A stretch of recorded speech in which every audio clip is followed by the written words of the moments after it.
Everything seems to be going online. Headphones on. Whoops. Where's my... There we go. Welcome, everybody. Welcome to another episode of the Very Funny Podcast. I hope you guys are ready for another great episode today. I'm very, very excited.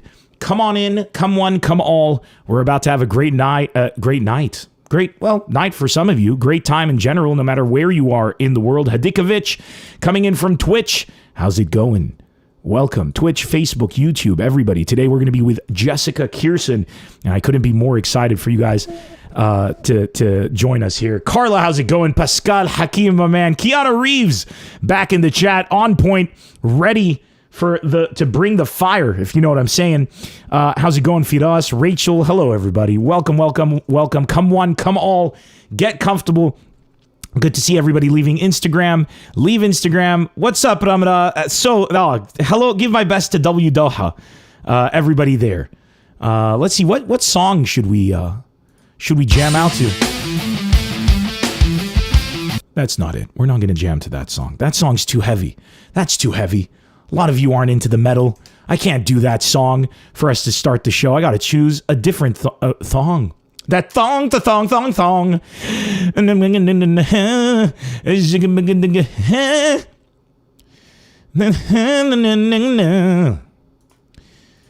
see what we got here. We got a jam. We got to put some music. Oh, yeah. I mean, this is the classic. It's the way the show starts every single time.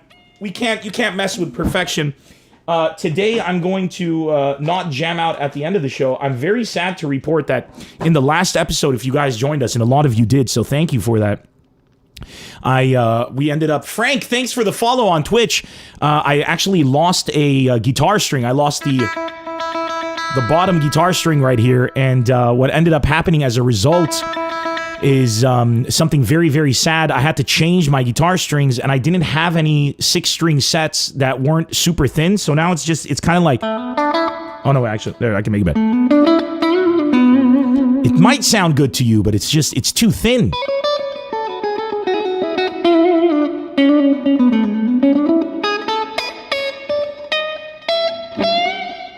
Resha, welcome to the chat. Khalil Ati, Rage Against the Machine, the Ghost of Tom Joad. Get situated, everybody. We got a great show coming your way. Call me Griffin. Good to see you on Twitch. We got a great show today, man. I'm super excited. Jessica Kirson joining us. Also, I was on the History Hyenas podcast. So if you guys didn't see that, you got to check it out. You know what I'm saying? That was an awesome podcast. I'll talk about that in a bit as well. Shout out to them and anybody joining us from History Hyenas. You know what I'm saying?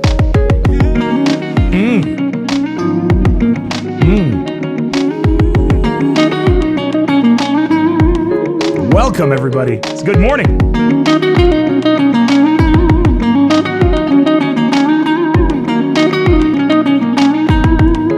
Yes, sir.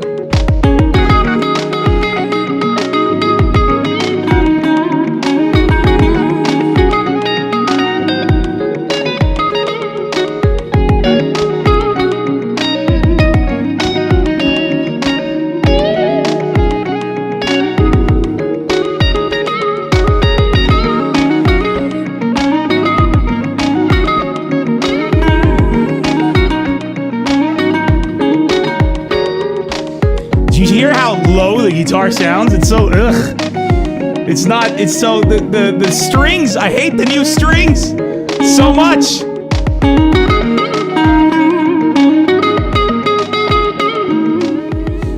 Mark Jailati, thanks for the follow. We're about to start, everybody get ready. It's a great show today.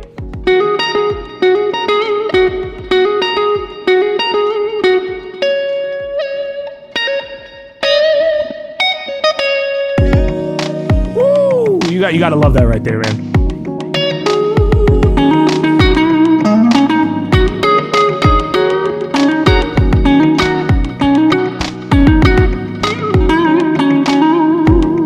Get situated, everybody.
Let's get the show started. I like that jam. I think we got a good one going on.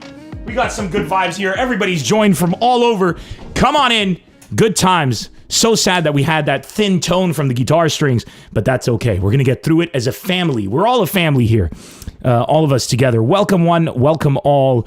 Let's make sure everybody is situated and happy. I hope you guys are ready. Let's take a look at YouTube. Make sure YouTube is streaming correctly. Is it streaming correctly? Yes. Wow, I'm seeing an advertisement on my own channel.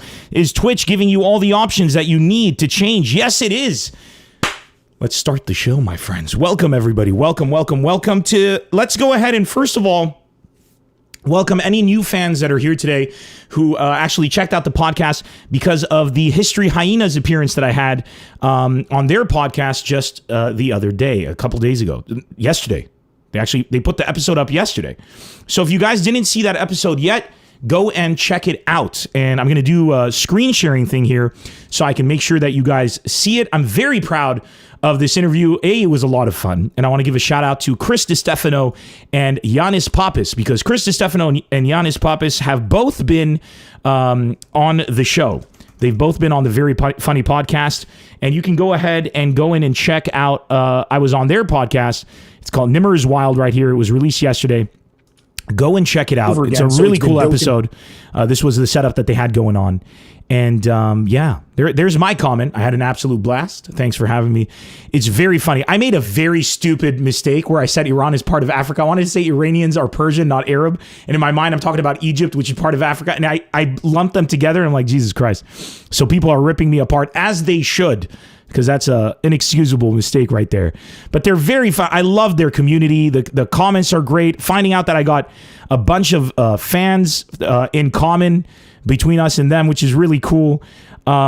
This is so cute. This episode and the Moshe episode are the best by far. So honestly speaking, only real cuzzy wuzzies. A big shout out to our boys for having me on their show, Chris DiStefano and Yanis Pappas. Make sure you go and check it out after the show today. History Hyenas Nemr. Just search for that on YouTube and check out the episode. It's really cool. We talked about the Lebanese Revolution. We talked about the Middle East and a bunch of stuff. So don't miss out on that because it's a really cool episode. Really, really is.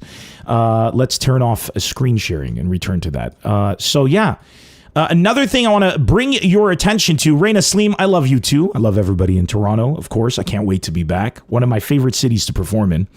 Another thing we want to talk about today is our special guest that's joining us today is none other than Jessica Kirson. You may have seen my stories on Instagram where I shared some of her comedy clips. You may have seen some of the stories on Facebook.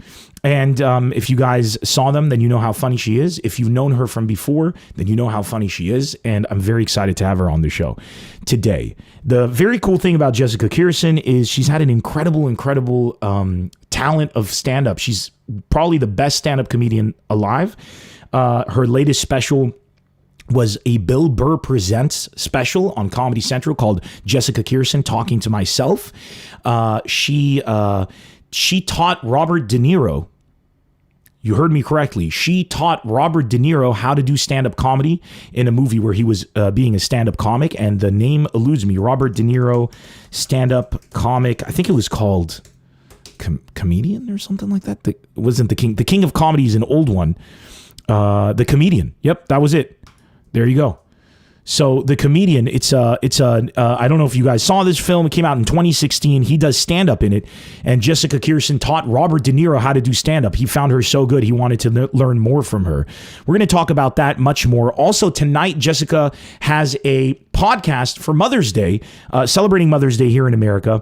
And it's going to be her on her podcast, joined by some incredible people that I know you guys love. And I want to make sure I don't forget anyone. So I'm opening up the document right here. But it's going to be with Carney Wilson, Jeff Ross, and Bill Burr. So that's going down tonight at 8 p.m. Eastern time here in America. And if you guys want to tune in, we'll be giving you all the details when she comes over as a guest. So yeah. Anyways, so let's get the show started. With that being said, with everything we wanted to talk about, let me make it full screen over here. Welcome everybody to the podcast. How are you guys doing?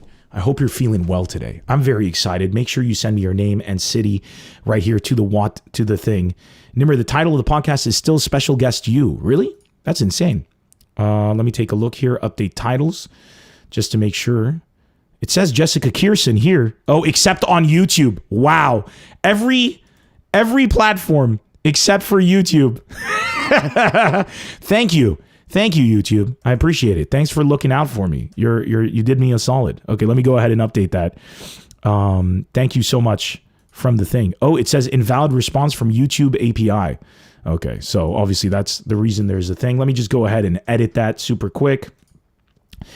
Once again, I do everything myself here, so if things go wrong like this, you can't blame your boy right here. I can't wait till this quarantine thing is over. I gotta hire some people, man. All right, there. It's been updated. Thanks for the heads up. All right, and thanks for the follow, whoever that was. I didn't get a chance to check that out in time. Okay, so what are we going to talk about today? You might be asking, you say, Nemr, what do we talk about? I don't know. Do you know what we're going to talk about? Because I know what we're going to talk about. We're going to have a good time today. First of all, get situated. Make sure you guys have a good glass of water. You got to stay hydrated, my friends. Very important. If you're not hydrated, and everyone on Instagram, I'll see you guys. Jump on Twitch, Facebook, Twitter, all that good stuff. Bye-bye. So, man, I really wish we could have Instagram on the platform for the streaming. I really, really do. But unfortunately, we can't because this is life and it comes with its difficulties. Today, I want to talk about the new world that we are embarking upon. We live in a world right now that is torn asunder by the coronavirus. But what's happening, which is interesting, is a lot of people are starting to work from home.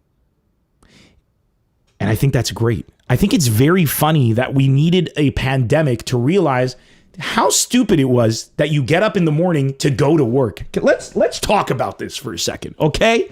Let's talk for a second about how dumb the human race is. Imagine you wake up in the morning in your home.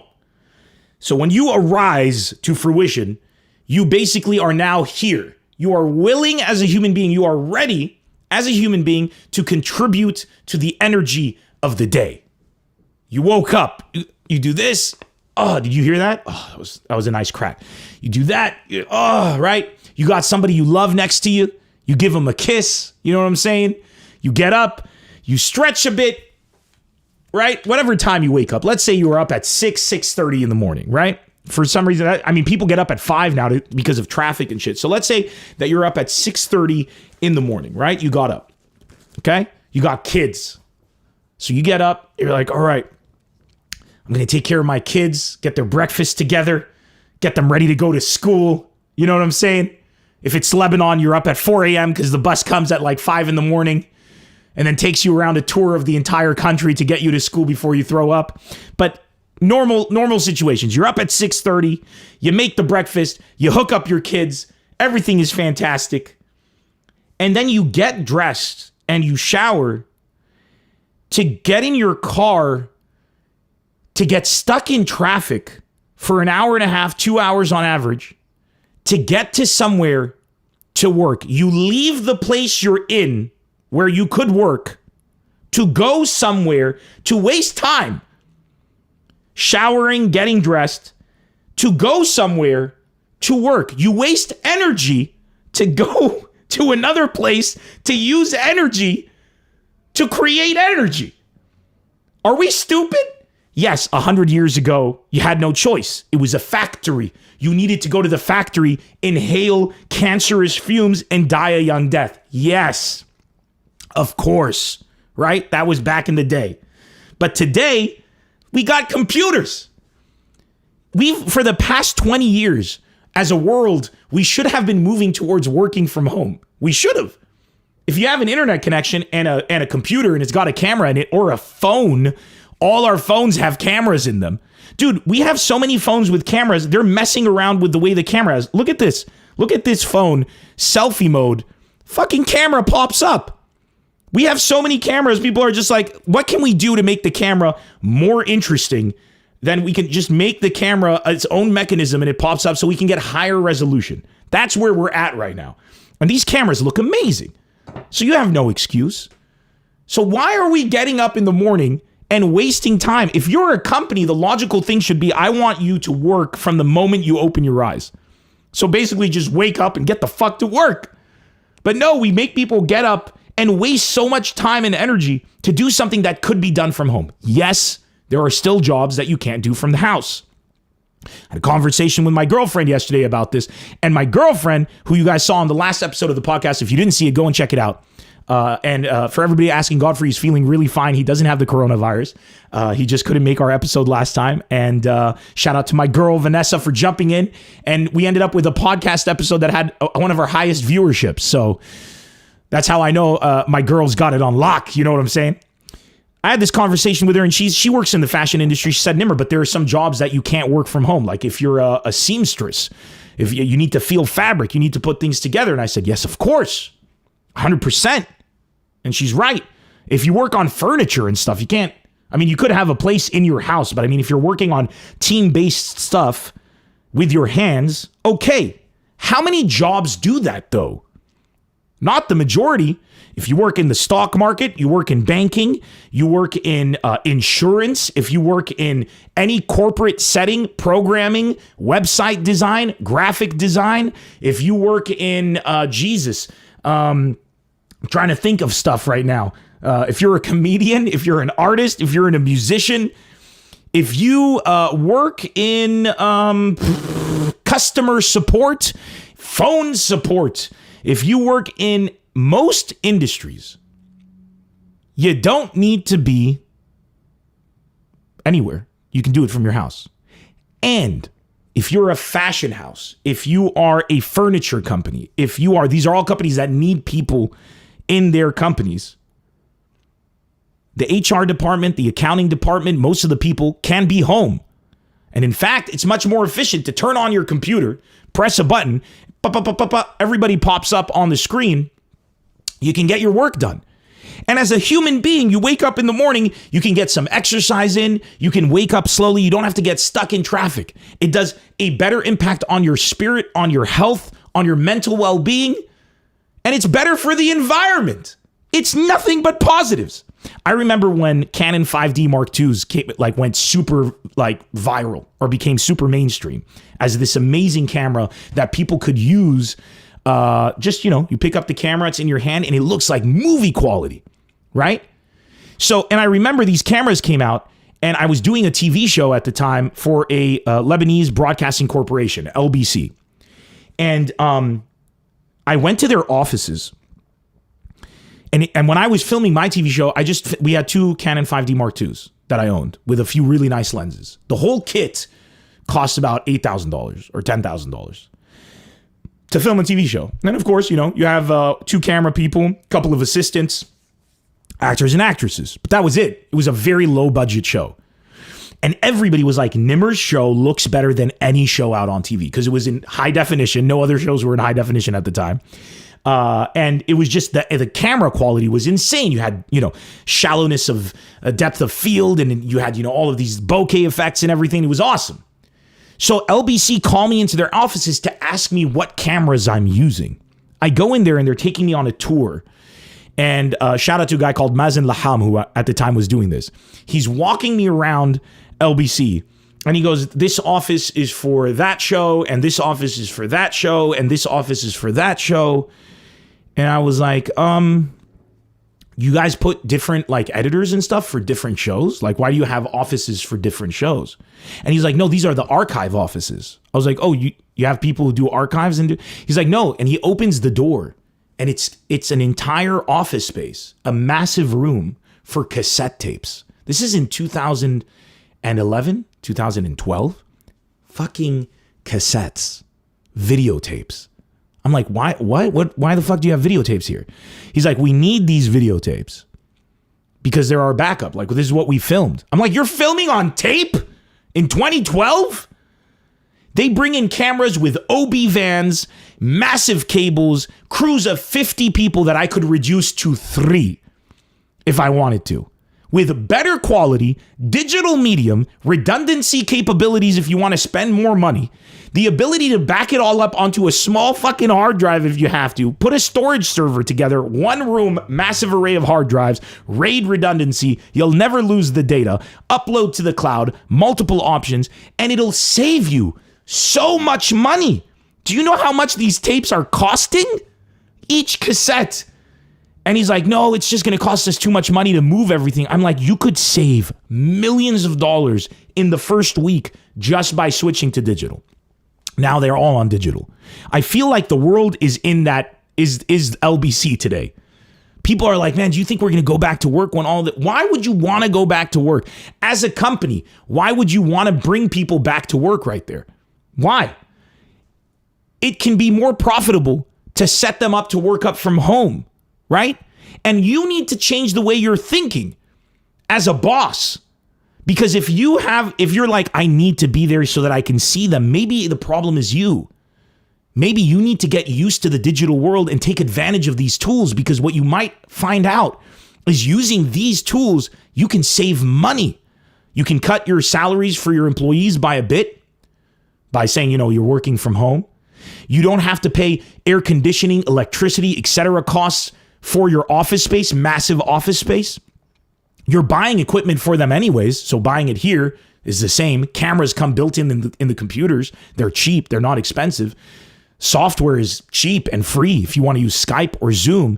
Maybe you need to change the thinking of your workflow to fit the modern age. And maybe if you do, you end up with a shit ton of money. As a result, money's good. Cost is bad. Keep your overhead low. Keep your employees happy. I challenge everybody to take a look who owns a business at their overall workflow and decide what it is that you could integrate in your company to move things home.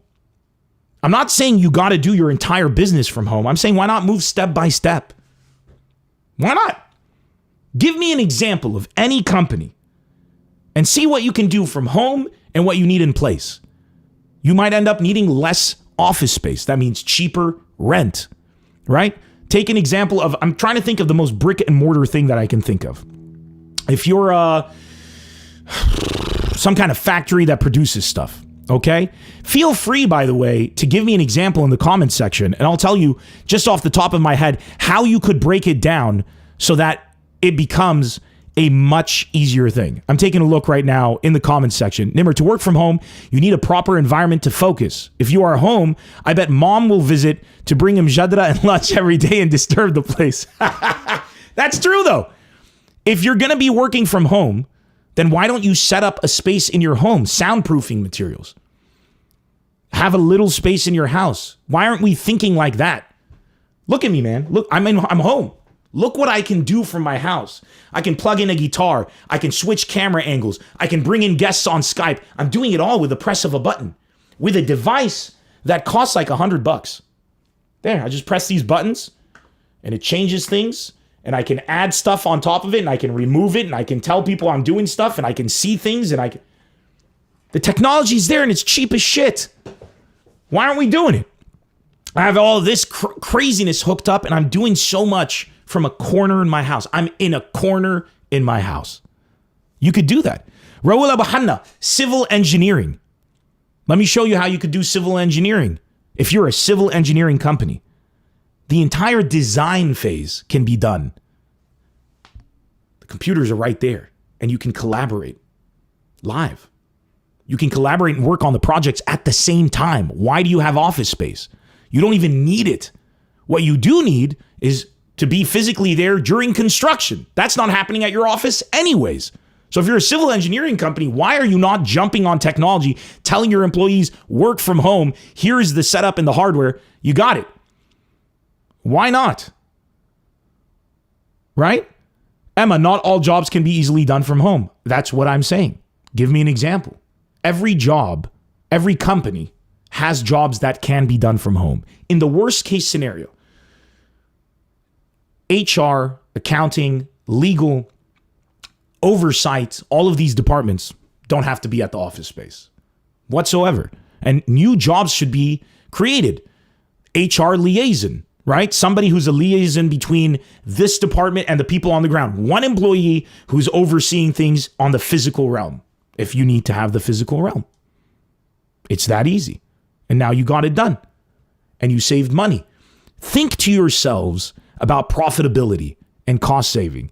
It's ridiculous that you're not telling people to work from home. So if there's one thing that's going really great right now, with the fact that, and Jamil, yeah, Lebanon is different. Of course, there are places with bad internet you can't, but I'm talking about the vast majority of Earth. Lebanon's always 50 years behind on technology and infrastructure until we get rid of our current leadership. This is a simple fix. What do you think of marketing jobs? Can they do it from home? A lot of things are done last minute, and there are a lot of presentations done in marketing. Nothing that you said, Immortal Fiance, can't be done from home, from those things. Marketing jobs, can they do it from home? Last minute. If you're doing things last minute and you have to physically run because you're on a tight schedule to knock on somebody's door, to have them open it, to tell them this is the idea I have for the marketing thing, if you're doing that, that's time wasted. But if you're sitting in front of your computer and the person is there and you guys are going in real time decision making, you're doing a better job by doing that, right? Presentations done in marketing.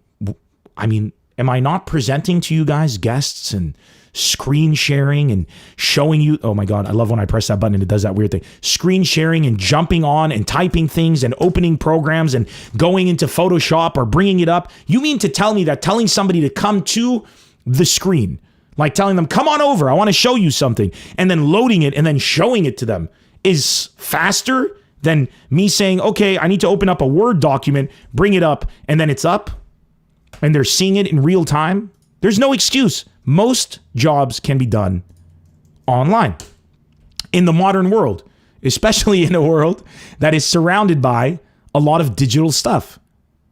There's no excuse. If this was 100 years ago, yeah, of course. But we got the tools. Why aren't we using them? Right? Why aren't we using them? And to the people who are continuously saying bad internet connection, I'm not talking about you specifically. I'm talking about the vast majority of the world that has great internet. You don't need a super internet connection to be able to do what I'm doing, by the way. You don't. Lebanon is a special case because the internet is set up infrastructurally incorrectly, so you actually can't really do this easily. But other countries, you need a minimal internet connection. And the thing is, if we as a human race start to think about doing this, we'll start to prioritize internet infrastructure, and we'll end up with faster internet for everyone and better quality of life. You know what I'm saying? All right, so let me take a look here very quickly at the, I worked remotely from Russia over the summer. There you go, Tesi Solnova. So that's what I wanted to talk about today. I want to talk about the fact that why do we argue for a worse quality of life? It's better for the environment, less traffic, less stress, more time in your house, more time for you.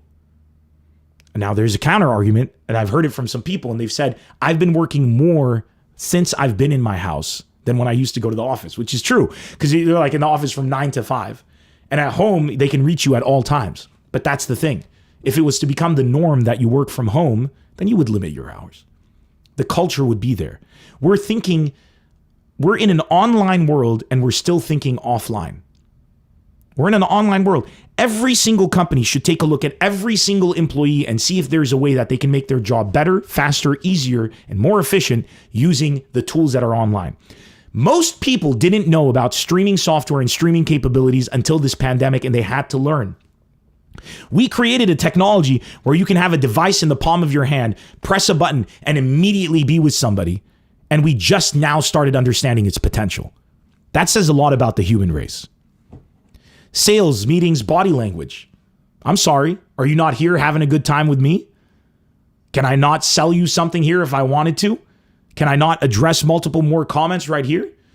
And once again, those jobs like sales where you need body language. Let's say you want to go buy a car. I'm not going to buy a car online. I want to go see the car. I want to smell the leather. You go to a car dealership. But in that car dealership, their accounting department, their finance department, their lending department, their HR department, their graphic design and marketing departments, those don't need to be there. And that's what I'm saying. Think efficiently.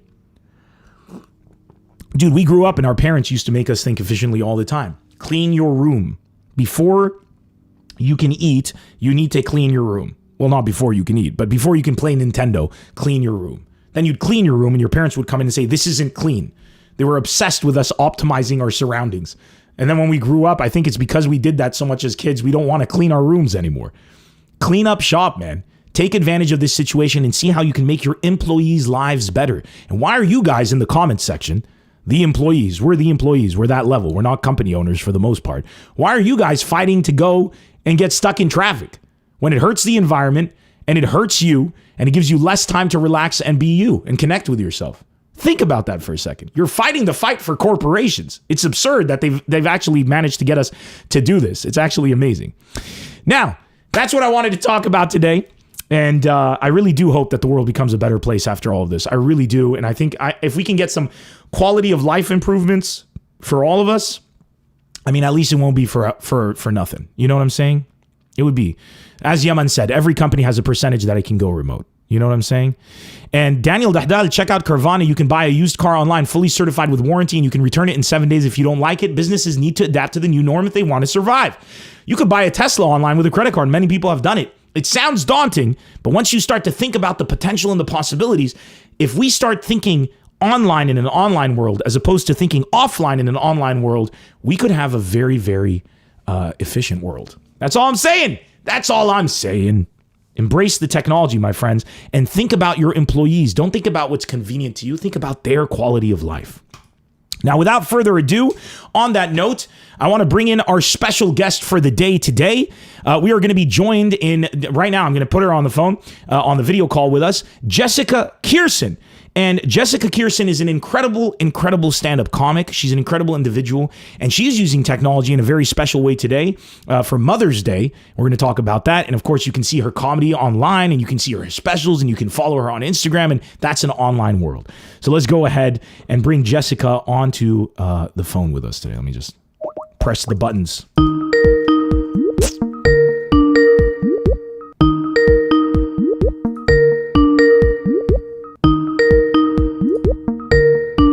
We hope that she answers. There we go.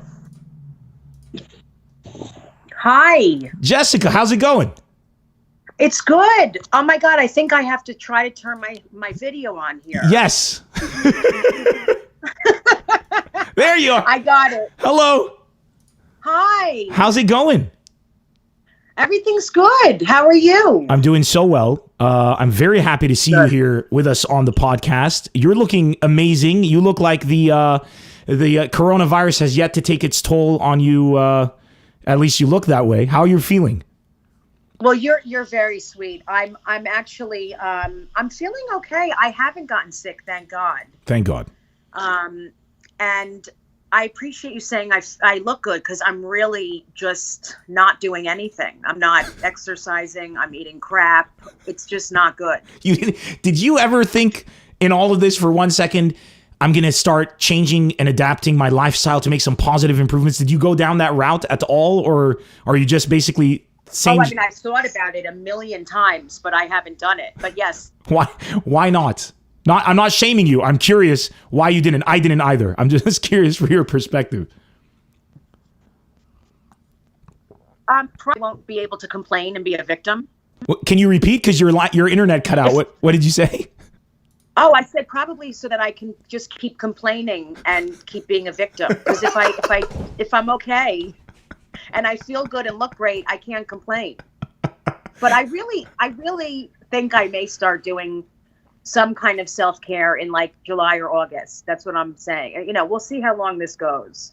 So basically, if it goes on for much longer, you're probably going to jump on and start making some positive change. I'm going to have to, or else, yeah, I'm going to have to. I mean, you know, I'm not 20 years old. I really could just take a walk. Like, I don't understand. I won't even take a walk around the block. It's unbelievable. It's just the like getting out and doing the active. Once you're doing it, it's fine. It's just the starting it it's fine, right? It's the tough part. And then you have to now I think I'm like freaking out because I haven't been around people hardly at all. So now I'm like, I don't even want to see people.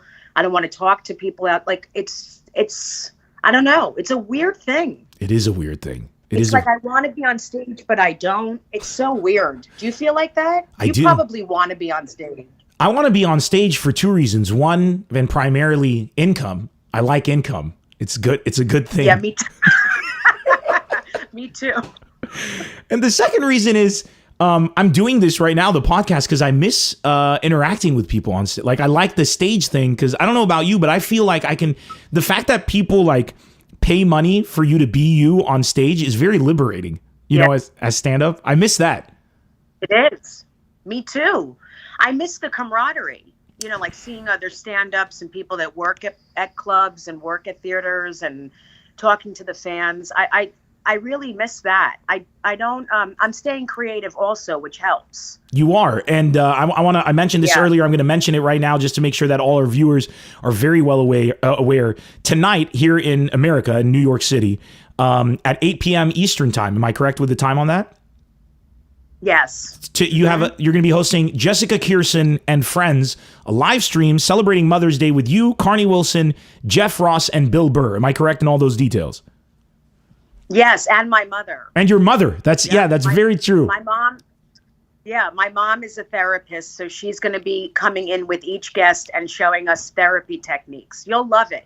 I am so excited. Where do people go to watch this? So they can go on my Instagram, which is Jessie Kirson, Jessykirson, or any of my Facebook, Jessica Kirson, or Twitter, or my website, jessicakirson.com. And it's literally just a link that you click on. It's only $10 a ticket, a house.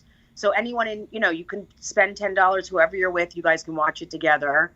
And it's live. The whole thing is live. This is so cool. This is so cool. Yeah. Well done.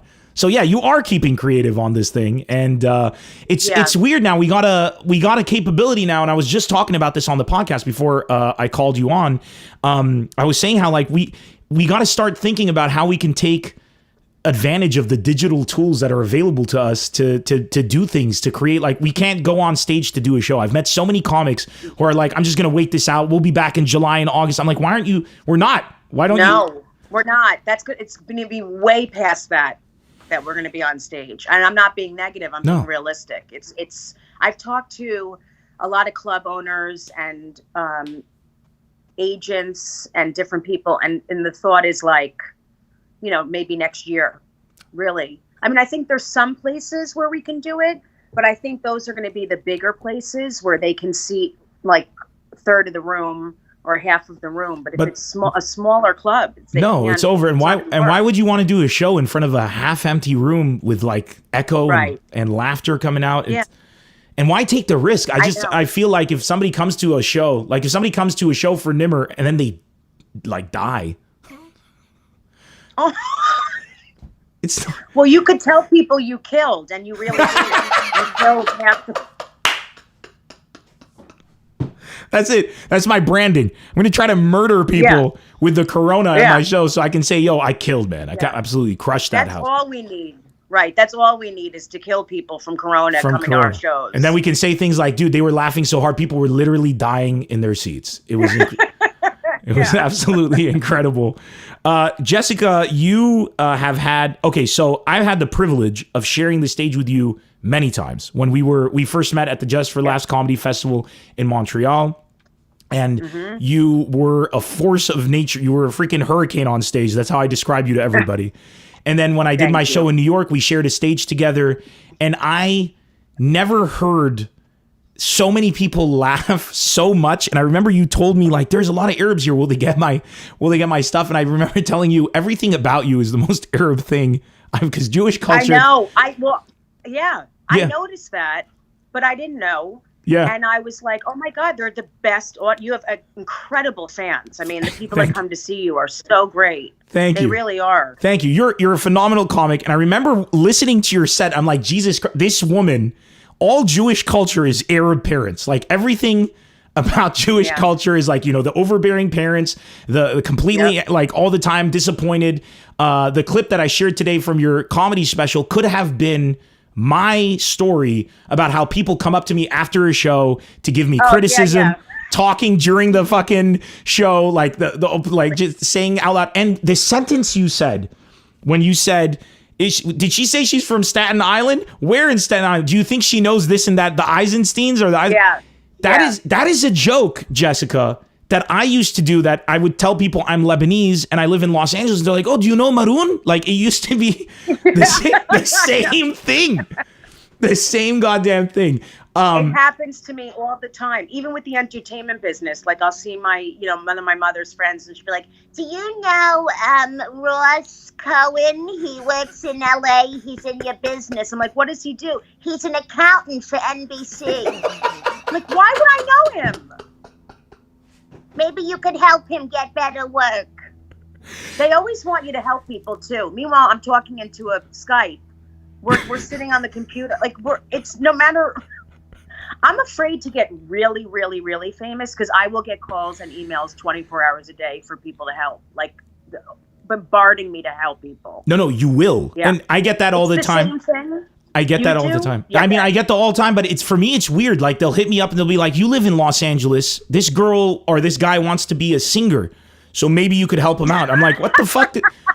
I'm barely making it by as a comic, which is a clown. How am I going to help somebody with actual talent? You know what I'm saying? But it's just like, you're there. So do something. He plays the ukulele. You can get a job at the local IHOP. Let me ask you this question, because I want to see where the similarities in culture, how far we can go with this. If you go to your parents' or grandparents' house, how is the food eating? Like, do you have to eat and finish your plate and they keep... Of course. You have to eat, and then everyone complains that they're eating too much. It's like you're offered, and then you just sit around full. I'm going to vomit. I'm going to throw up. I ate too much. Ugh, why did I eat so much? But if you're at someone else's house, you don't eat a lot. You're a liar. Like, you eat. You refuse. I don't eat that. And you refuse stuff. Yeah, you don't eat it. I'm not going to eat some. And then when you bring some dessert home, and then you eat the entire thing in the kitchen standing up when you're not around other people. I used to have a very famous set back when I used to perform pretty much only in the Middle East, where I used to talk about, like, going out for food, and everybody's like, they'd have the appetizers and they'd be full. But then the main course comes and they always say, next time we're not going to order the main course, but we always would order the main course. And then after that, we're just dying and we're throwing up, and people are just like, I can't eat another. And that's when, like, dessert comes. And then dessert is a whole affair. And then this is what I want to ask you. This is this very specific question. We're going to see just how similar the cultures are. This was the punchline in my joke, but it can't be more true than this. The dessert would come to the table. You would be stuffed, dying, barely able to breathe. And then somebody would say, let's have some ice cream so we can digest our food. Is that a thing? Do you guys have ice cream? Is there a belief that ice cream helps you digest? Yes, of course. Yeah, well, it's like a cleansing your palate kind of. It's like a sorbet, but it's ice cream. Yeah. That we have that same thing. That's crazy. Why don't we get a little ice cream too? It'll just, Yeah. For us, I've heard Arab people say, like, if you have some ice cream afterwards, you actually don't gain weight because it freezes the food. I've never heard that. That's incredible. Yeah, they say it freezes the food so it doesn't metabolize into fat. That is so funny to me. Okay, I don't know who made that up, but that's great. Fat people made that up. You know it's. If you have ice cream, you don't gain weight if you eat a lasagna. Yeah, I'm going to start telling myself that as I'm eating a pint of ice cream every night. It's fine. It'll freeze the whole pizza you just ate. Yes, so it's totally fine. It won't metabolize. Here's another question. Now we're going to dive into deep Lebanese culture, and I'm going to see if this is something here. I dated a girl once. I go out with her for dinner, and she tells me if we get married, and we have a daughter, I'm going to bathe her in bat blood. Does this mean anything? Okay, good. So, all right, that's where I found where the culture ends. There is a belief, and is that something that you've heard before? No. So I'm sure there's a ton of Lebanese people in the comment section. We have a huge comment section going on right now. Unfortunately, you can't see it. To everybody in the comment section, who has heard about bathing a daughter or a newborn girl in bat blood? Yep, there we go. So some people are already pouring in. This is a thing. Some people in Lebanon, yes, we got Ramzi Abuzaki, definitely Lebanese. Yes, Nemr. They believe that if a newborn baby, I don't know how this started, they believe that if you slam dunk a newborn baby in a bathtub full of bat blood, then she will grow up with no hair, like no bodily hair. Magically, the hair on the head remains, but the hair on the body, she never has to shave. I think I might. Can you do it when they're 13? No, no, it has to be. Apparently, I don't know the specifics, but it's very near to like when they're first born. You need to expose them to like rabies and AIDS and everything that you can get with bat blood. Oh my God, I love it so. I love these stories. I get it. Like no, we don't have that, and it would be like a chicken. I don't think it would be a bat. It would probably be a chicken. You think? There's a lot with chickens. Oh my goodness. But I mean, we do weird shit too. I mean, like I'm not religious, so I don't. But like the Orthodox rabbis that bite the when they do the bris, and I'm like, what is that? We don't do that in my family. Yeah, thank God. But I mean, it's absurd. But it is absurd. But we all have these that. weird customs. I think if you're not when you start to pull away from white and go into the realm of like these ancient cultures, it starts to get really fucking weird. Well, white people, they have their stuff too, you know, like the white trash. I mean, they instead of dunking their baby in blood, they'll chase someone down the street and shoot them. You know what I mean? Like they have their own way of doing things. But you said I said white trash because you know this as well as I do. I'm not white because I'm Jewish. So they, you know, trust me, those people you're have spicy, never been white spice. Yeah, exactly. Like I have horns, a tail. I you know, I'm not like white. You're not white. No, we're also going to be chased. Trust me. I do want to point out, you did say white trash. That's why I laughed. I was just putting my hand over my mouth because you just basically, that's the highlight. You know, I always choose a highlight from the episodes. That's an amazing highlight. How does it feel as a comedian right now, in these interesting times for everybody watching who might be unaware? It can only be described as a modern day fucking lynching, what happened. You mean the other day? Yeah, Ahmad, when he was running through the streets. Running through the streets. Yeah, go. I'm not just saying that. That made me think of Roots. Like that made me Alex think Haley. of movies I've seen where people have been tortured, and I don't really get it. Like my brain, it's unbelievable. It's unbelievable. Watching. And I know cops. I know it happens, and I believe me. I can't. All of it makes me so insane. But the way that was just shot, like in the truck, and them I can't even believe it. I mean, I know I'm not an idiot. I know there's horrible racism, horrible. Of course. I see it. You see it. We're comics. I see what people laugh at. I know. I've always seen it. But that was like, I don't know. The video footage was infuriating. They went murder to do.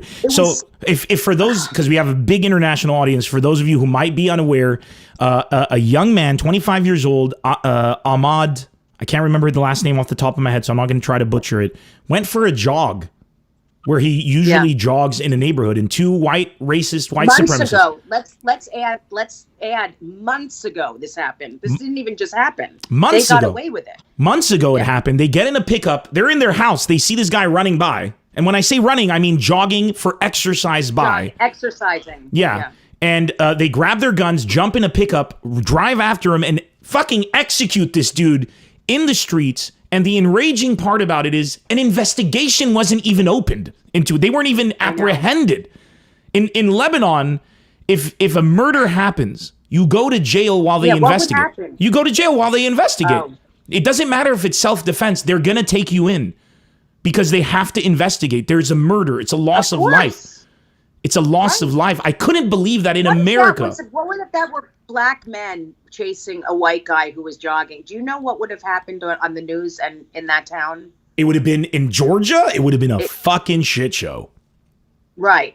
It would have been. And thank God that footage. Do you know why that footage came out, by the way? Did you hear? No. And who took that footage? I don't know what. So basically, there were 3 men following this guy. The third man took that footage. He was friends with the people who shot him.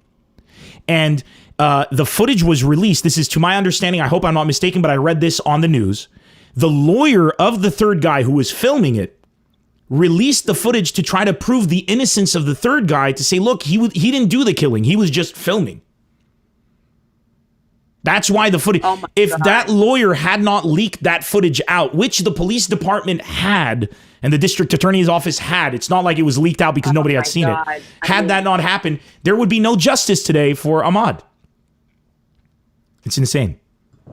It's insane. So this is a fun show. Yeah, I'm hoping that a lot of you are really hysterically laughing right now.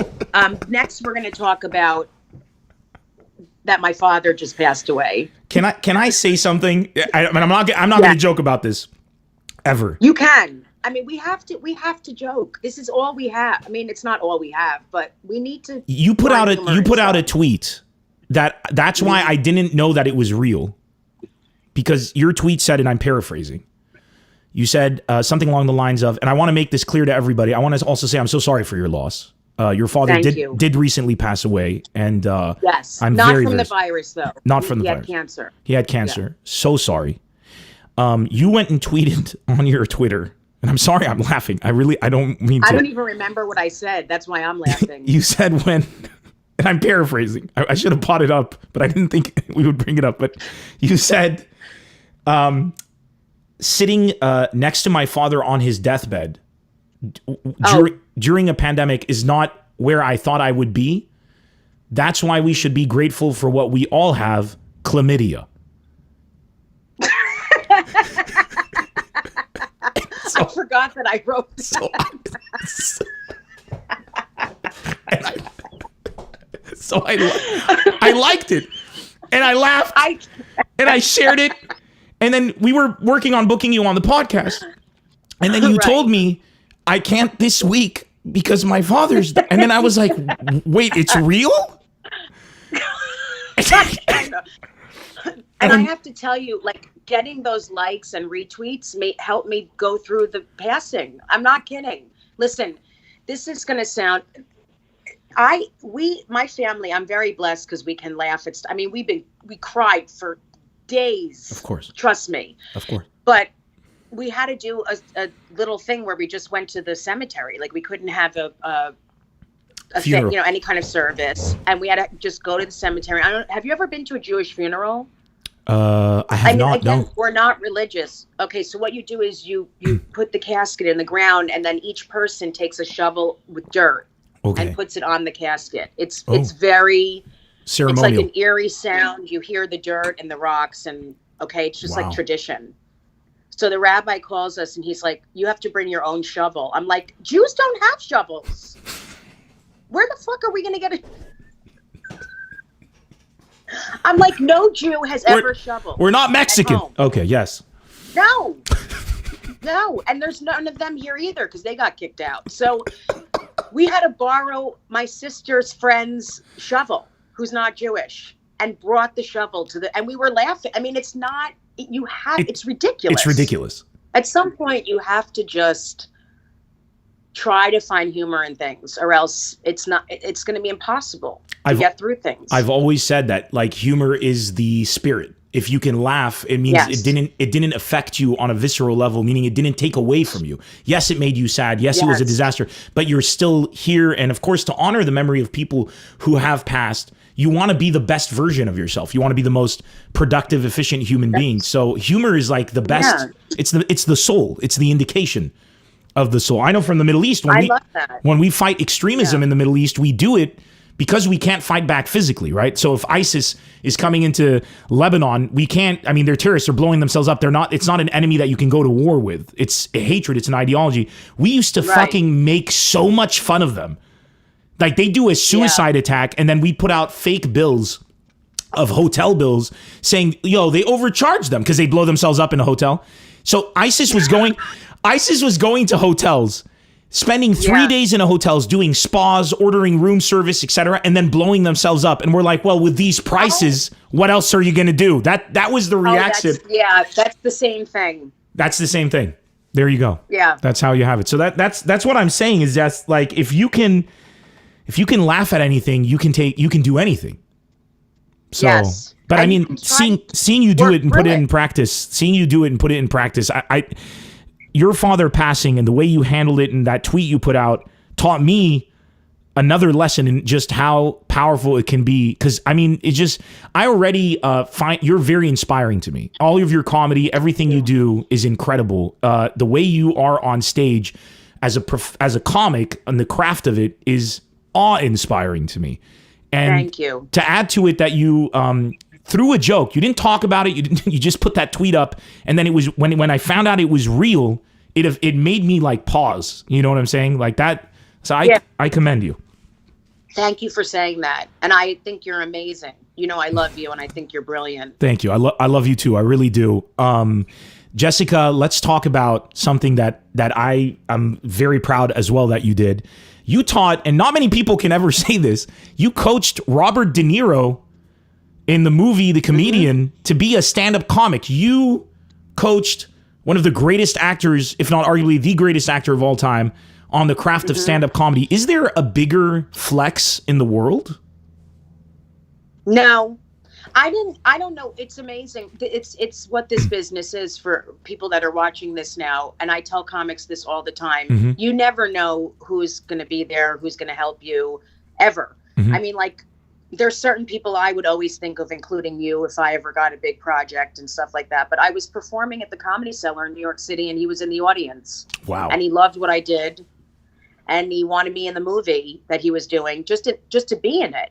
And then I met with him and we just hit it off. It was like, I think he realized I wasn't full of shit and I wasn't like freaking out talking to him. I was just like, okay.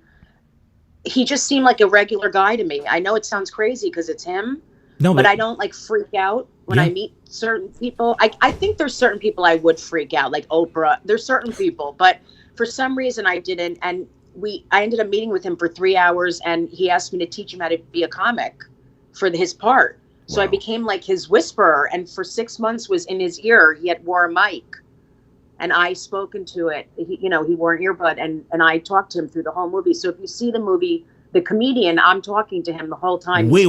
I did not know this. Wait a sec. So when he was doing the stand-up, you were like pacing it you were telling him what to say? Yeah, I was giving him crowd work to do and different things. What? And he said it was the hardest thing he ever did, was because he had to look like a stand-up who's been doing it for 35 years. So that's not easy. It's not like he's just starting. He had to be looks very seasoned on stage. And he said it was really hard.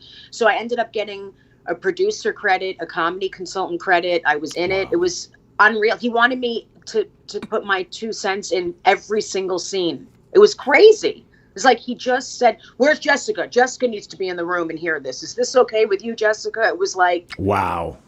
Yeah. Good for him. We just connected. Good for him to be that humble, like not to have an ego. That's about what it. he does. He does it on every movie and he does it on everything. He is so humble. It's insane. He's like, I think that's why he liked me, because I talked to him like I'm talking to you. I wasn't like, real. Yeah. Well, I didn't want anything from him. I just literally became his friend. And he's a huge humanitarian. He is. He's enraged with the world. He is. He's disgusted. I knew he was going to freak out because this was even before the election. And he's an interesting man. Very. He is. And he became more interesting because you coached him. I love that he took such an interest in stand-up and that you were in his ear. Do you know a cartoon called Johnny Bravo? I've heard of it, but I don't know it. I grew up on Cartoon Network and they had this episode where Luke Perry. You remember Luke Perry? Yes, of course. So Luke Perry is in the episode. Luke Perry is this very suave, obviously handsome, women desire him guy. And Johnny Bravo, the whole character is built on the fact that Johnny Bravo is this Chad. He's like a huge shoulders. He's always posing, beautiful hair. Horrible with women. The worst you've ever seen. Can never get a woman. He says stuff like, "Hey baby, you're beautiful. I'm beautiful. Let's go home and stare at each other." These are his like pickup lines are the most epic shit ever. So in this one episode, Luke Perry comes, he sees him, and he wanted something from Johnny. He tells Johnny, "Don't say," because Johnny's like, "I know you," because Johnny recognizes him. So, or at least that's the bit in the beginning. He's like, "I know you," and the guy's like, "No," because the women are running after him. He's like, you're Fidel Castro, which I thought was one of the funniest fucking lines I've ever heard in a comedy. Great. Then he finds out he's Luke Perry, and he says, just don't say to anyone I'm Luke Perry, and I will help you get any woman you want. So at the end of the show, he puts an earpiece in Johnny Bravo's ear, and Johnny takes this beautiful girl out. He tells him what to say, asks the girl out. She says, okay. They go to a restaurant. And then Luke Perry's standing there, and he's in the microphone, and he tells him, he starts speaking French. And he goes to Johnny Bravo in the earpiece. This is Luke Perry. He's like, je t'adore, je t'aime, tu es la plus belle fille dans le monde. He's speaking like this beautiful French. And then Johnny looks at the girl and he goes, and then the girl looks at Johnny and she's like, oh, Johnny, you speak French? And I can't tell you. That's great. One of the best jokes. You reminded me of that. I wanted to bring it up. Jessica, you have your podcast, Relatively Sane. Yes. How can people tune into that? Where can they see it? How often is it?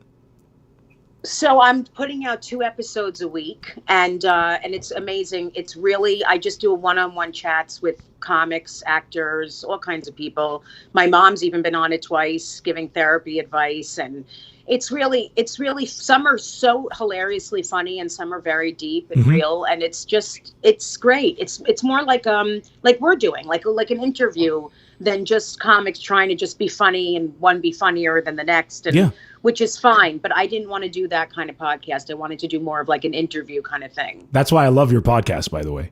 It's amazing. Yeah. Thank you. And people, where's the best place for them to catch up with it, see it, and all that? Oh, they can get it anywhere you get podcasts, iTunes. I mean, it's on my website, jessicakirson.com. It's all over my social media, so they can just go on the link and listen. I just realized I've been pronouncing your last name incorrectly. It's Jessica Kirson. I've been saying Kirson. It's Kirson? Well, you know what? Everyone says Kirson, and I don't even care. Like, okay. I'm like, whatever. Call me whatever you want. Just get me work. Like, just help me. just book me. I don't give a shit. I'm sure everyone says your name wrong too. Oh, that's why I just go by Nemr. They still get Nemr wrong, but if I was to go by Nemr Abu Nassar, there's no chance in a million years that's actually going to go down. What's it like having a mother that's a therapist?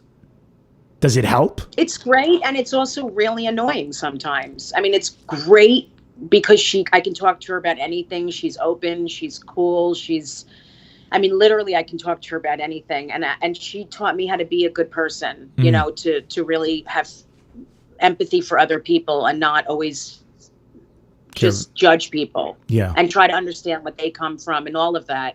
And she also taught me to always work on myself, which I do. I've been in therapy for years. But it's hard because she analyzes a lot of stuff. So she, you know, I told her my tooth was hurting. This is not a joke. She said, that's because you're chewing on a decision. You need to make a decision. Wow. What? That's amazing. That's true. I told her I was constipated once, and she's like, you're holding on to a lot of anger. You have resentments. Like, everything is analyzed in a therapeutic way, so it's really annoying sometimes. It's like, no, I've been eating too much sugar. That's why I ate a fucking cake, a whole cake. I'm actually not angry right now. I'm not angry at all. I had a cake. I had 7 pies. Jessica, I can't tell you how happy I am that I got to spend this time with you.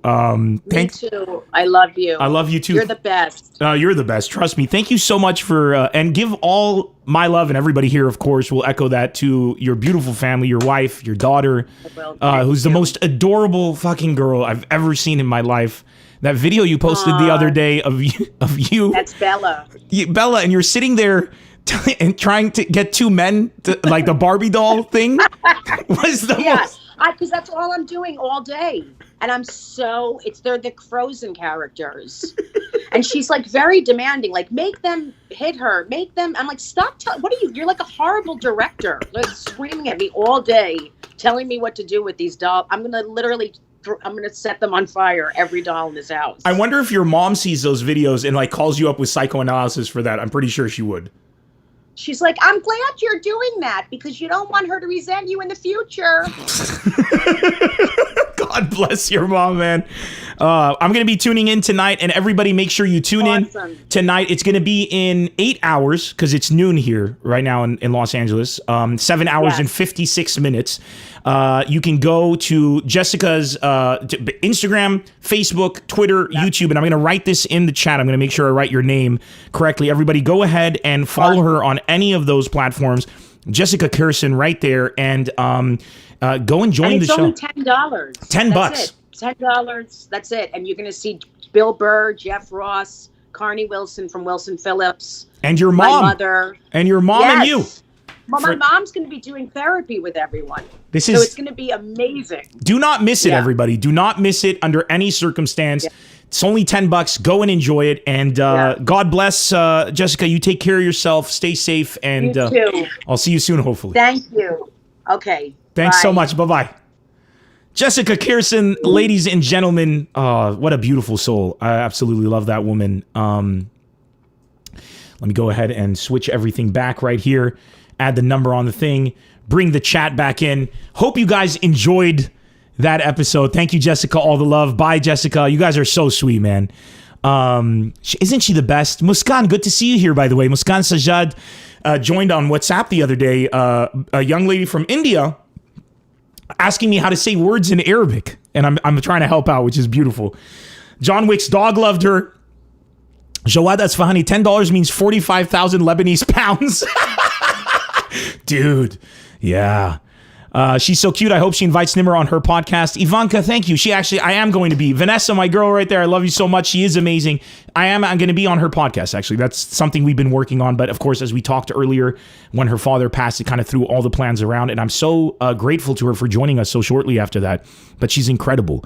Hamza Adelbi, her wife. Yes, she's a lesbian. Her wife... And they have a daughter together, and they're probably the nicest, most beautiful family I've ever met in my life. Nemr, refresh the comment section on YouTube. I don't know how you can refresh the comment section. I have no power over the comment section on YouTube. I am Nemr, on YouTube refresh right now. The comments. I don't know. Hello? I'm gonna write hello in the comment section. I don't know how to refresh the comment section. I can't really do much of anything. If it's messed up on YouTube, I guess you guys got to rely on the screen. Thank God we have the comments coming up on the screen right here. My sister is here, Maria Abu Nassar. Hey, Maria, I'm glad you liked the interview as well. That was so entertaining, honestly. Natalie Okde, thank you so much.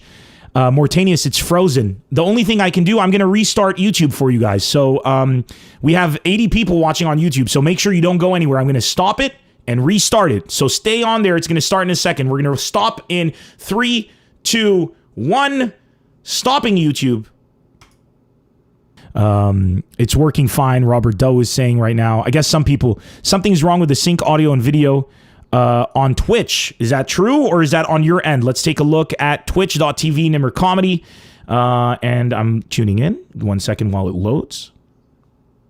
And I'm tuning in. 1 second while it loads. Oh, looks like we have to restart Twitch as well. That is so bizarre. What happened with the internet? Everything failed us. So I'm restarting Twitch right now.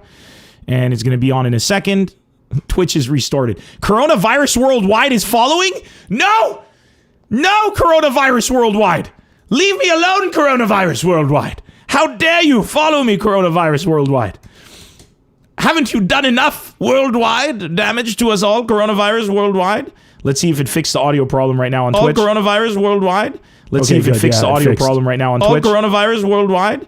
Let's see if it fixed the audio problem right now on Twitch. Coronavirus Worldwide? It's now in an info loop. Let's see if it fixed the audio problem right now on Twitch. Coronavirus Worldwide? It's now in an info loop. Let's see if it fixed the audio problem right now on Twitch. Coronavirus Worldwide? It's now in an info loop. Let's see if it fixed the audio problem right now on Twitch. Coronavirus Worldwide? It's now in an info loop. Let's see if it fixed the audio problem right now on Twitch. Coronavirus Worldwide? It's now in an info loop. Let's see if it fixed the audio problem right now on Twitch. Coronavirus Worldwide? It's now in an info loop. Let's see if it fixed the audio problem right now on Twitch. Coronavirus Worldwide? It's now in an info loop. Let's see if it fixed the audio problem right now on Twitch. Coronavirus Worldwide? It's now in an info loop. Let's see if it fixed the audio problem right now on Twitch. coronavirus it's now in an info loop. Let's see if you can fix the audio problem right now on Twitch. Coronavirus it's now in an info loop. Let's see if you can fix the audio problem right now on Twitch. Coronavirus it's now in an info loop. Let's see if you can fix the audio problem right now on Twitch. Coronavirus it's now in an info loop. Let's see if you can fix the audio problem right now on Twitch. Coronavirus it's now in an info loop. Let's see if you can fix the audio problem right now on Twitch. Coronavirus it's now in an info loop. Let's see if you can fix the audio problem right now on Twitch. Coronavirus it's now in an info loop. Let's see if you can fix the audio problem right now on Twitch. Coronavirus it's now in an info loop. Let's see if you can fix the audio problem right now on Twitch. Coronavirus it's now in an info loop.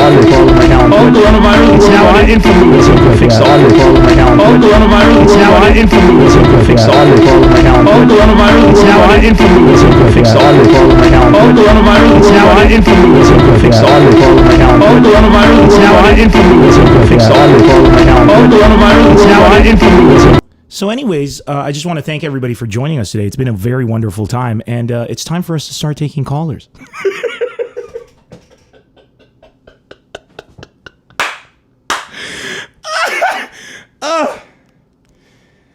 I just want to say that if you're not watching the Very Funny Podcast, and you're not going to know that I'm saying this because you're not watching the Very Funny Podcast, what are you doing with your life, my friend? What are you doing wasting your life away on an existence that is absolutely... This is the most epic improvisation. That was actually a great improv. I'll be very honest with you. I'm very proud of what just happened. Anyways, I hope you guys are having a good time. Are you guys ready for the next section of our show? I absolutely want to say once again thank you to Jessica Kirson. What an amazing guest. And guys, seriously, watch the show tonight. It's going to be a lot of fun. Maria, my sister, George, Michael, these are all my friends here in Los Angeles with us today. Let's watch it together tonight. How about that? Let's jump online and watch the special together and have a good time. 8 p.m. is 5 p.m., by the way, here in Los Angeles. So let's do that. And if you're in LA, man, support. It's a beautiful thing, and we're going to laugh our asses off. I tell you 100%. I would love to actually live stream it, and we all watch it together on my thing, but that would be, I'd be taking money away from them, so I wouldn't want to do that. All right, everybody. I start a watch party. I wish I could, Yaman, but that would be a shame. I believe that the money that they're making, they're actually donating to a charity as well, so I wouldn't want to do that. No low res on Twitch. Come on, Twitch. Don't do that to me. I want to take callers right now. Don't do it to me, Twitch. Don't do me dirty. God damn it, Twitch. You did me dirty. Now I have to restart Twitch. And if I restart Twitch and test it, there's a good chance that we might end up looping again. And I just don't know if that's something we should be doing. You know what I'm saying? I just don't know if we want to go down that route. Because at the end of the day, when you loop, you only repeat to yourself the mistakes of the past.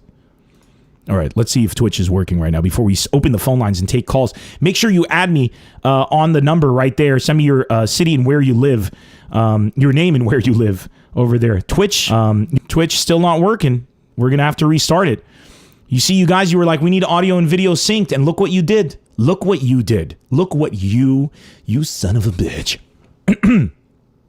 I have seen their capacity for power.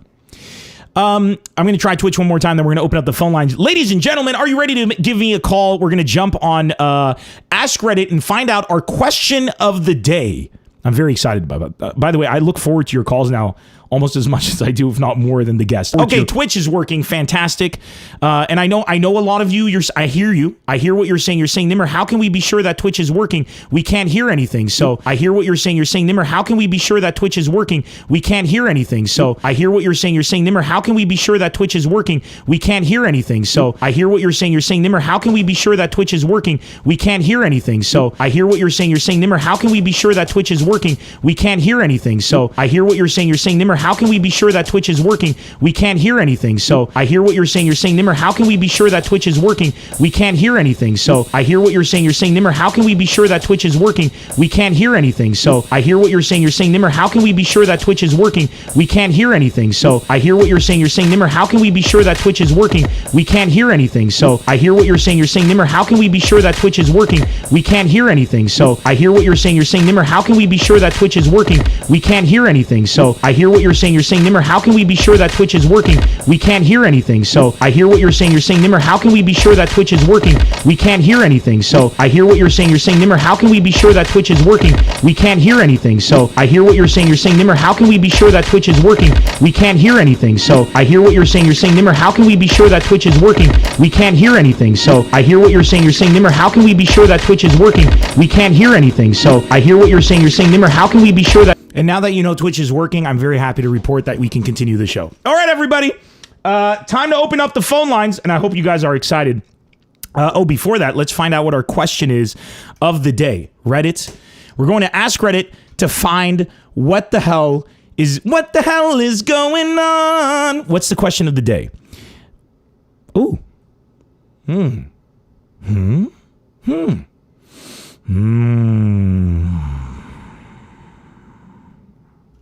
This is a great question. Our question of the day is the following. You are now dead. It continues. You are now dead. The last song you listen to is how your afterlife will be. You are now dead. The last song that you listen to is now going to be your afterlife. What happens? For me, and this is going to make you guys laugh, but it's true, it would be that loop would be my afterlife. What a torture. Take that song out, because that was the last song all of you heard. For me, I would be, my afterlife would be a constant loop of boys coming to my yard because of my milkshake. Because my milkshake brings all the boys to the yard, and they're like, it's better than yours, and I like, and they just to charge, and I actually heard that song right before the show, and a very weird sequence of events happened so that I would hear that song. You know what I'm saying? So I think it's time to find out from all of you. We are now taking WhatsApp calls right now. What is the last song you listened to? Because you are now dead. And the last song you listened to is how your afterlife will be. What happens? Give me a call and let me know. Phone lines are open. Khalil Atiye from Jordan, how's it going? Oh, it's good, bro. How are you doing? I'm doing very good, man. If I had to guess, I'd say you were probably listening to a metal song. What would your afterlife be like? You'd be very surprised. Although I'm a metalhead, Yes. through and through. Yes. But there's a song that I've been listening to a lot recently, which is the Lonely Shepherd. The what? You know it? The Lonely Shepherd? The Lonely Shepherd. No, you have to sing it for us. It's from. No, everyone knows it. No, From, nobody knows it, Khalil. You're gonna have to Kill sing Bill. it. You're gonna have to sing it for us, Khalil. No. Khalil, you have to sing. You have no choice, Khalil. You have to sing it for us. I would cause ear bleeding for all of your. Yes, but I mean, how else can we do it? So you got to let us know. Let's go. Dragon Hex doesn't know it. Yaz doesn't know it. Rush Abu Hassan doesn't know it. They need to know. Ma'am, I'm gonna fuck up all the notes and shit. It's okay. It's okay. You're singing it. It's gonna be majestic. It's Marv, why did you put me in this spot, man? Because it's entertaining. Fuck. Because what? Because it's entertaining. Yeah. It's Look at this. Is it an instrumental song or is it a Khalil? It's an instrumental. Son of a bitch. I thought you were gonna have to think. Okay, fine. You win this round, Khalil. But the battle is the war is not over. Okay, so what would your afterlife be? Yeah. It would be just whistling. Jesus Christ, that would be terrible. No, man. If you listen to the song, like if you put it up and listen to it, I'm not putting music anymore on the show because every fucking time I do, they copyright strike the video. The last video that I did with Boogie, they blocked it from all countries, so I'm no longer doing that stuff, which pisses me off. I mean, it's like we played 10 seconds of audio and they blocked it from all countries. So we'll take your word for it. Khalil, of course. It's lame. It's a lame song. It's a lame instrument, but as you grow older, you'll appreciate it more. Like when we were kids and we used to hear it in like receptions and dinners and weddings, like we used to cringe. But now that you're older, wiser, married, supposedly. Married, under pressure to have children from your parents. Possibly. Now that you've gotten into that phase, then I understand. Khalil, thank you so much for your call, brother. I love you, dude. But I wanted to say something. Shoot. About your earlier topic when you were talking about Shoot. how like it's pointless to go to work and just like have to go to the office and all that shit. Like just in the past 3 months during lockdown, I work in an advertising agency, and during the last 3 months, where everyone's working from home, our productivity shot through the roof. We won more business than we did throughout 2019 together combined. And just like people adapt and just like they feel that they have more purpose to perform. So I totally second every single thing that you said about that's my boy Khalil coming in, backing up his boy with the hard facts coming from Jordan, brother. I agree with you completely. He's speaking truth. About our earlier debate regarding marketing and accounting. Yes. What my point was during that call, which I failed to say. Yes. You don't need to go for 4 years to university to learn marketing. That's very true. It's something that you can do. You don't need to go to university to learn anything, honestly. To be honest. Well, you do for medicine. Not really. You're just not going to be really good at medicine. Thanks for calling, Khalil. Right, love you, dude. Take care. Take care, brother. Bye-bye. Give me a call, everybody. The last song you listened to, you are now dead, and the last song you listened to is now your afterlife. What is your afterlife like? Of course, it's going to be based on the last song you hear. Jamil El Shwairi calling us from Lebanon. How's it going, brother? At last. At last. At last. You've made it through, my friend. Yeah, I made it. Tell me. What's the last song that you heard is now your afterlife? What is your afterlife like? Let's hear it. Well, it'd probably be The Sound of Silence by Disturbed. You probably know. Is that the last song you listened to? No, not really. No, you see, the question is, what was the last song you listened to? Maybe your mom was playing it. Now you're screwed. You died. Okay. The last song you listened to is your afterlife. You can't choose. So you can't choose your song. Spotify. No, I know. I'm just checking Spotify. Okay. So the song is "No One Compares to You" by Jack and Jack. No One Compares to You by Jack and Jack? Yeah. What the fuck? Who calls? And the lyrics are, every time I think I found somebody, I just... thoughts of you and me keep passing by like ships in the night, we never collide. Need you even after all this time, you can't be replaced even if I tried. So your afterlife is you're going to be a cuck. Okay. I'm just messing around. That joke was dedicated to my friend Mortanius, who is furious on The Last of Us 2 and the, as he calls him, Neil Cuckman. And I think that's the funniest shit ever. Brother, you, of course, will not die. You will live an incredibly long life because you are powerful and you listen to this podcast. And we want to make sure that everybody knows it. But now the time has come. I don't know this song. And the only way I can know this song is if you sing this song. Because I can't play it. So you got to sing it. Can I play it just on Spotify? No, you can't because they'll block the show. So if you want to block my show, go ahead. But you don't want to do that because this is our show. Wait. Let me just get the lyrics because it's like literally the first time I heard Get the lyrics and I want you to sing it for me, baby. I want you to sing it with all your heart and gusto. I want you to show us that we can believe in the human spirit. I want you to lift us up from this damnation of the coronavirus. Can I get a hallelujah? Yeah. Now I truly wish that my phone didn't go through. Yeah, you see. Be careful what you wish for, my friend. Life has a way of surprising you from time to time, and you find yourself in areas like this that are just happening. Everybody's saying amen and hallelujah. Thank you. Thank you. Yes. Okay, so I finally got the lyrics, but I truly don't know how the beat is, so let's give it a shot. Let's go for it. So, thoughts of you and me keep passing by like ships in the night, we never collide. Need you even after all this time. Tira-lila-lila-lam. I don't know what to do here. That's how Arab parents, by the way, no matter what song is playing, they have a tira lila. That's how that's true. They have a tira lila lila thing that goes with the song. You know what I'm saying? Like they don't. Well, you know, they don't. It's not.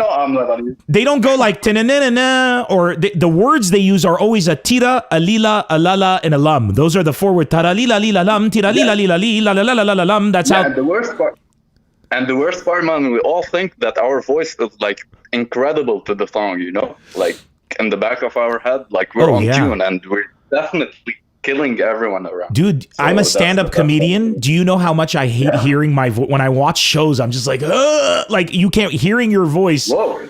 Is the word? It's very not tira-tira-tira-ram. You know what I'm saying? But I literally think like you have one of the best voices for radio shows. Well, like you have this. Thank you very much. Thank you, good sir. Have a really good voice. I appreciate it. This actually isn't my real voice, by the way. This is all an act. My real voice is totally different. Would you like to hear my real voice? Hell yeah. Okay. Give me a sentence to say in my real voice. Nobody's ever heard my real voice. This is the first time I'm about to give you my real voice. So your name's Jamil. Real voice in Arabic or in English? No. In I'm not saying a different language. I'm going to speak in English, but my actual voice. This is the voice I do when I perform and I talk, but my voice is actually totally different. So your name's Jamil Shwede. Okay. If you wanted to hear in my real voice any sentence with your name in it, what would it be? This is a voice reveal. Tira lila lila lam. Okay, so why don't you give it a shot at the No One Compares to You, the lyrics? But I'm not going to sing, because if I'm singing, that's not my voice. I mean, it's just a talking voice. So if you want, I can put the lyrics. I'm going to speak the lyrics with your name in them. How's that? Speak them. Okay, are you ready? Here we go. The first time. Here we go. Lots of you and me keep passing by. Jamil is waiting. Like in the night, we never collide. Need you even after all this time. You can't be replaced, even if I try.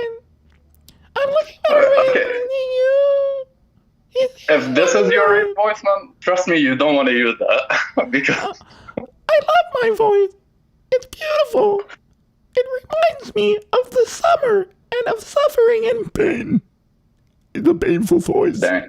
I don't know what to do. Okay, but now that's why I use I use this radio voice instead, because the other voice is just too beautiful and sensual. Many people have described me as a siren. I've had ships. I've been speaking with a friend with my normal voice next to a dock, and a giant cruise ship would be passing by, and immediately people start flinging themselves off of the ship because they can't resist my siren mating call. So, you know, I had to stop using the voice. I had to stop using the voice for everybody's sake. I mean, look at the comment section right now. People in the comment section are horny as hell. Right now, everybody in the comment section is masturbating, and it's the worst thing in the world. And I don't want to do that. It is so human, everyone. You're Thank you. Human. Like you're just saving the human race. Thank you. I am a truly a benevolent and incredible human being. Thank you so much for calling, Jamil. You have a great day, brother. You too, man. Thank you for the lovely show. Oh, dude. Giving us all night. Are you kidding me? If you guys weren't here, I'd be talking to myself. So thank you, guys. Yeah. Bye-bye. Be safe, man. You too. Bye-bye. Give me a call, everybody. The number's right there, 424-542-9902. That's I could do the radio voice, which is like, and give me a call right now on +1 424-542-9902. Call me as soon as possible, and it's a limited time only. Today on the phone, we're joined from Montreal with none other than Wajdi. Wajdi is joining us from Montreal. He is in a very beautiful relationship, Wajdi, and I can tell by his display picture. Wajdi is dating a young woman. Wajdi, how are you doing? Welcome to the show. Thank you. I'm good. How are you? I'm doing very, very wonderful. Wajdi, you have a beautiful picture in your display picture on WhatsApp. Would you mind if I showed it to the lovely people? Of course. I'm very proud of this girl. Look at this. Look at this beautiful picture right here. What's her name, Wajdi? Yara. Yo, that's beautiful, man. You know a woman loves you when she holds you the way Yara is holding you, and your kiddish is out like that. I mean, that right there, that's true love right there. She's like, I love this man, and you're just like, I ate food, and it's fantastic. Appreciate it.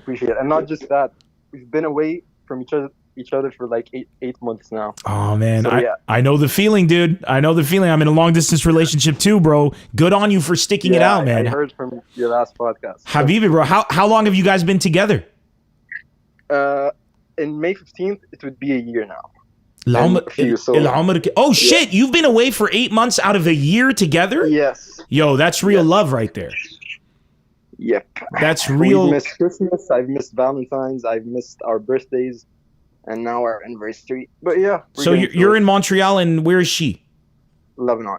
Oh man, الله يخليكم لبعض. حبيب. نفرح منكم إن شاء الله. بلش هيدي الكبيرة. الله يبعد الضربات. المهم حديد. Wajdi, you are now dead, and the last song you listened to is Your Afterlife. Yeah. Describe it? It's very funny because it's a song about death. What? I was watching the show Animal Kingdom. Okay. It's about like a crime family. So one of the brothers dies, and they put this song which I shazammed. It's called Chrysalis by My Jerusalem. Chrysalis by My Jerusalem. I don't know it. Does it have lyrics? Yes, I think so. Amazing. So guess what you're about to do? Sing the song, I guess. You're gonna sing the goddamn song. I got it right here. I could feel your heartbeat is rushing you. Let me take you slowly like deja vu. Hold me till my shadow has lost its spite and save me from my loneliness, if only for the night. Winter takes its sweet time passing through. Frozen are the branches on avenues. Worry is a weakness, a blanket torn. My heart as ashes will keep us warm. Is no way out, is no way out. There's no way out but down. That was my version. Now it's time for you to sing it for us. It's actually the almost last part that's my favorite because it goes with this chorus. There's no way out. There's no way out but down. And then there's like a solo drums and guitar. I'm sorry. You barely sang anything from the song. I'm here listening to you. I'm giving you the respect you deserve to show off your talents right now. You better sing a lot more than just "There's no way out." I need to pull up the lyrics. Pull up the lyrics. What are we? What is this? A game to you, Wajdi? Is this a game to you? Let me look at it. Give me a second. That's what she said. Okay, the lyrics aren't pulling up. I think don't blame it on your internet. You're connected to us right now. Your internet's working fine. Yeah, the internet's working fine. I'm on LTE. Okay, let me just pull it up from the internet. Pull it up from the internet. That's usually where you want to pull up lyrics at this time. You don't. Chrysalis, My Jerusalem. Yaz in the comment section said the last song she heard was Hallelujah by Leonard Cohen. Yo, that would be dope. That would be dope. Did you get the lyrics yet? What kind of internet connection do you have? Okay. I got the lyrics, but the melody's out of my head. So Keanu Reeves, you're right about Majdi and Wajdi. He's now on the podcast. Tough times. Yeah, I had those a lot back in the days. Yeah. Where is it? Wind. You're putting me on the spot. I'm. You called on the show knowing full well I'm going to ask you to sing. So you put yourself on the spot. Let's go. Yeah. Winter takes its sweet time passing through. Frozen are the branches on avenues. Worry is a weakness, a blanket torn. My heart as ashes will keep us warm. Is no way out. Is no way out. There's no way out but down. And then there's a guitar solo. Thank you. Bro, that was the most tira lila lila lam call yet today. Thank you so much for joining us on the show, brother. Take care, my man. Have a great one. You too. And all our love to you and your girl, brother. Make sure you guys have a good time together. You too. Thank you. Bye. Let's take another call. You're going to sing if you call this show. So don't call me and be like, oh, I have to sing? I did not know. How could I possibly know? We're getting a call from Dortmund, Germany, my friends. Dortmund, Germany. Hey. When they tell you this is an international show, they be lying. What's up, Noor? What's up? What's up, Nemr? How you doing, man? Great to have you on the show. I didn't expect that you're gonna and you're gonna get the call, bro. I was like, I'm gonna give it a shot, and it worked. That's how that's how murder works. You take a shot, and you might end up killing the person in success. So well done. It was a one-time shot. I'm not gonna miss it. That's my man right there. So you're dead. The last song you listen to is your afterlife now. What is your afterlife like? Whoa, that's a good question. My afterlife. Well, I come from a religion. It's called Jews. I think you know it. Yes. And we truly believe in afterlife. I mean, we have that kind of. Yes, and now your afterlife is going to be defined by the last song that you listen to. So it doesn't matter if you're Druze or if you're Christian. It's the last song you listen to. What is going to happen? Okay. What is your afterlife? What's the last song you listened to? What was the last song I listened? I kind of forgot. I think it's a Shooter. It's from Lil Uzi Vert and Playboy Carti. You know that? What's the name of the song? Shooter. I mean, SHOOTA. Shooter for Playboy Carti with Lil Uzi. Yeah, Playboy Carti and Lil Uzi Vert. Ooh, let me read the lyrics here. Okay, because you're gonna have to rap this. So in the meantime, pull up the lyrics and get ready. I'm gonna have to rap this. Yeah, have you been watching the show? Yeah, no, I wasn't watching. I had to cut up with something else. I'm sorry. Okay, well now you're stuck because this is what happens. You get on the show and then you say what the song is, and because I can't play the song on my show, you're gonna have to sing it to us. So pull up the lyrics, and I'm gonna read the lyrics to everybody here. All right, well, no problem. Okay, pull actually, them up. I'm a rapper. I'm a rapper. Oh, fucking! There we go. And here are the lyrics, everybody. Before he raps them, I'm gonna read them, and then you're gonna musicify them. Okay?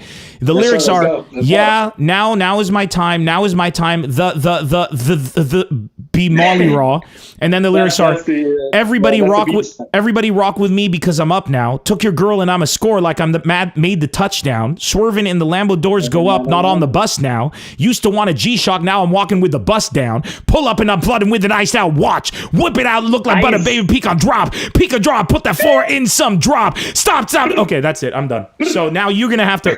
Did he just go? I did. I was like doing the ad-libs. Okay, I'm gonna back you. I was doing them professionally. I'm gonna back you up. I'm gonna be your. I'm gonna use the ad-libs, bro. You're hype man. Listen to ad-libs. Let's go. All right. Yeah. Are you ready? Now it's my time.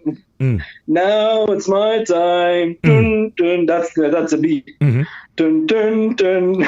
Tira-li-la-la. Everybody walk with me because I'm up now. Check the gun and I'm a scorer like I made a touchdown. Swerving in the line with doors go up and on a bus now. Used to want a G-Shock, now I'm walking with a bus down.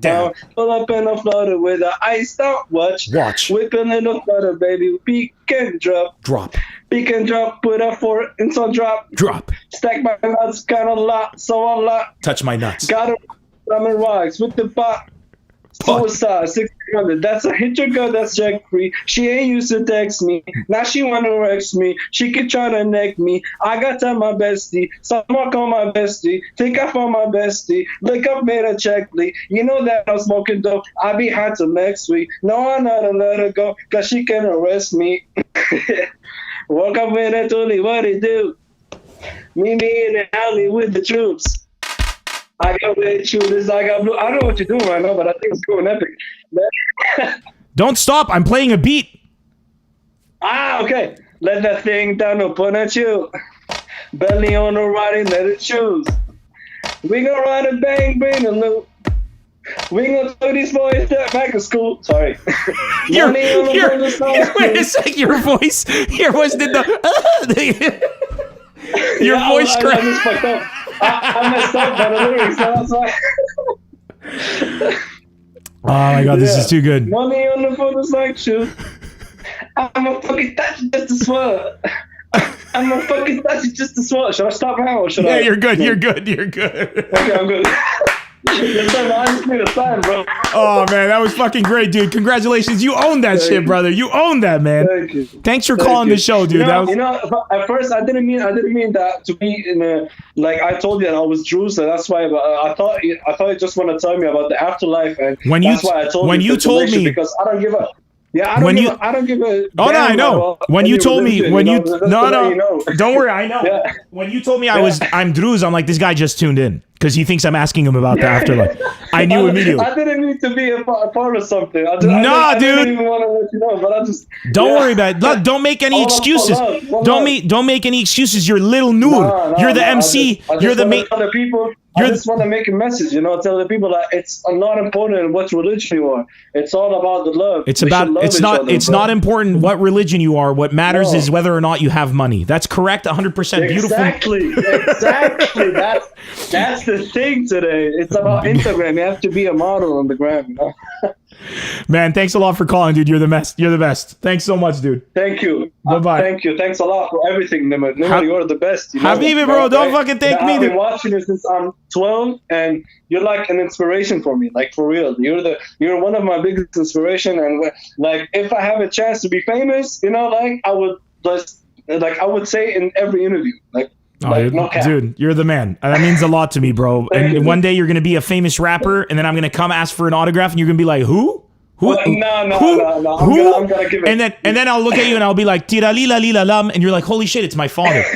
Noor, thanks so much for calling, dude. I love you, dude. Thanks a lot. Bye-bye. Bye. Bye. Let's take one last caller, ladies and gentlemen. One last caller. Who's it gonna be? Who's the caller going to? Press the wrong button. Who's the caller gonna be? It's Louis or Luis or Louis Zini calling us from Lebanon. Our final caller of the day. How you doing, brother?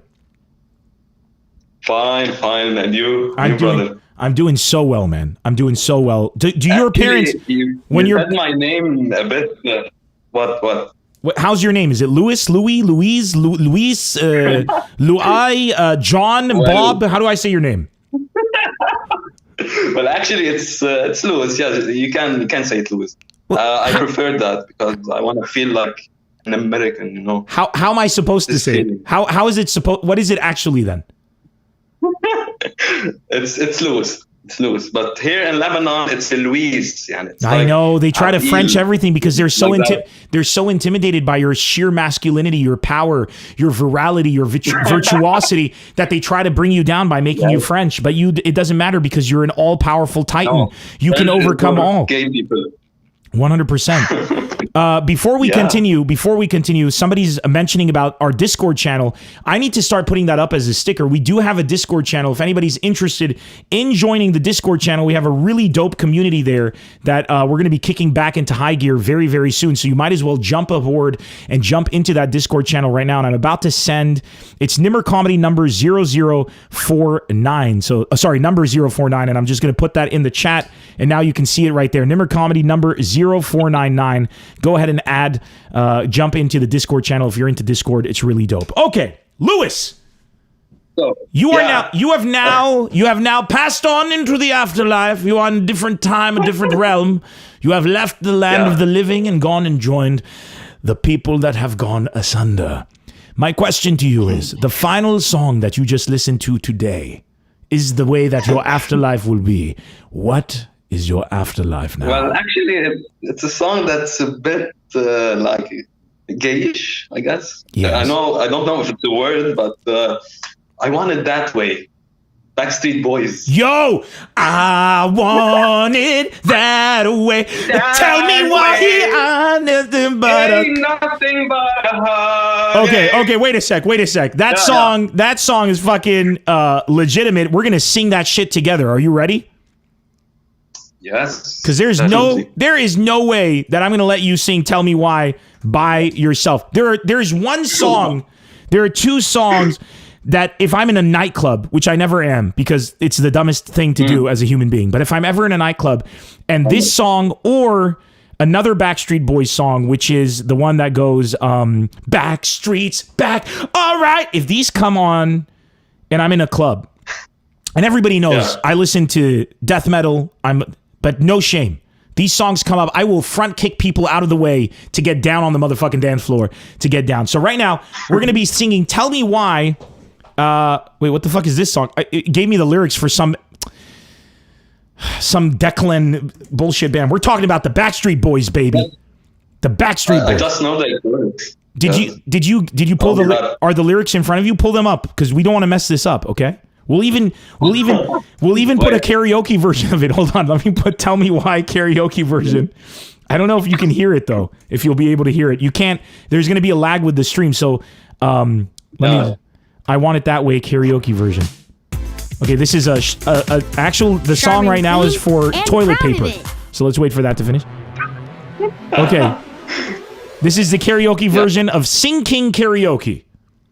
I Want It That Way, Backstreet Boys karaoke version. Let's bring. Because we don't want to put the real ones. Oh, I don't actually remember. I don't know how this song goes. You are my fire, the one you are my fire. That's how it was, right? The one desire. Okay, so here's what we're gonna do. Okay. Here's what we're gonna do. Since you can't hear the song, I'm gonna sing. Yeah. I'm gonna sing one line. So I'll be like, "You are my fire," and then you do the next line, and we'll basically do that. Okay. So it's gonna be line by line, and then I want it that way. Okay. So when we get to that part. But we are two worlds apart. Can't reach your heart when you say that I want it that way. After that, we're gonna go line by line up until there, and then after that, we're gonna sing together. Tell me why, and do the. Okay. All right. Are you ready? Yeah. All right. I'm gonna press play on the music. So. You won't be able to hear it, but just follow the rhythm because I'm gonna sing to it. All right. Yeah, okay. All right, here we go.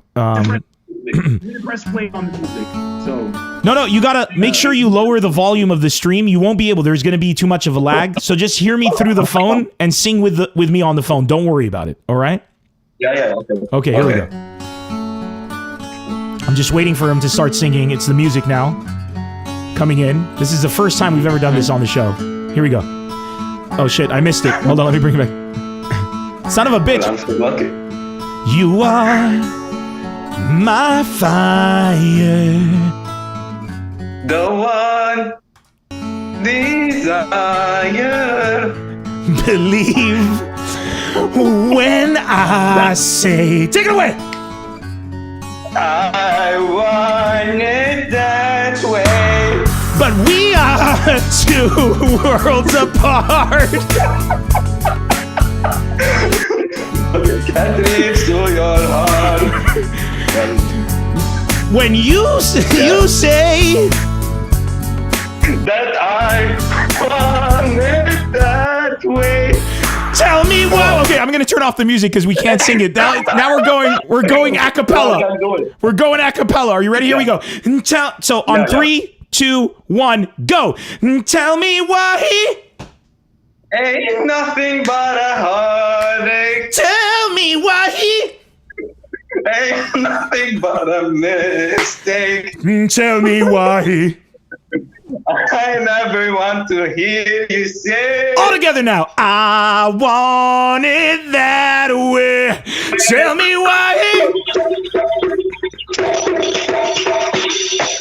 Yeah, a little bit of Oriental fusion. Yeah, good. I got it. Yo, we fucking own this shit. This is how you end the show. This is how you end a goddamn show. Of course. My man. That's how you do it. Dude, thanks so much for calling us. And let me tell you, you have the best. I had so much fun. You have the best afterlife. You have the best afterlife for the rest of eternity. Tell me why. It's gonna be amazing, bro. It's gonna be amazing. Yeah. I want it. All right, bro. Thanks so much for calling. I want to share something. Yes. I want to share something with you, but you didn't reply to me. So yeah, I want to say it live. Yes, go ahead. The first time I watched your shows, like on YouTube, I was like 10 years old. Okay. My brother came to me and told me that, look, there's a Lebanese guy who's making stand-up comedy. I'm like, Min Haida, who is that? Okay, then it's like, it came to me like, this person makes me laugh every time I watch his shows. Thank you. But unfortunately, like, I wasn't so lucky that I went to your live shows. It made me a bit struggling. It was a bit struggling. But you said once that if you didn't struggle, you didn't like, I don't know. You don't struggle, you don't live. 100%. You gotta get that hustle on. You gotta get that struggle. So the next time you would come back to Lebanon, I would be the first one who would buys the ticket and watches you. My man, with the way things are in Lebanon, the next time I'm doing a show in Lebanon is going to be a free show, so you don't have to worry about buying tickets. You just got to show up, all right? Take care of yourself, man. I love you so much. Thanks so much, dude. And always remember that I want it that way. Sing it. What are you supposed? You got to say, tell me why. You got to say, tell me why before we close the thing. Go for it. Tell me why. That's it's fucked up, man. I love you, dude. Have a great day, Louis. Yeah. Bye.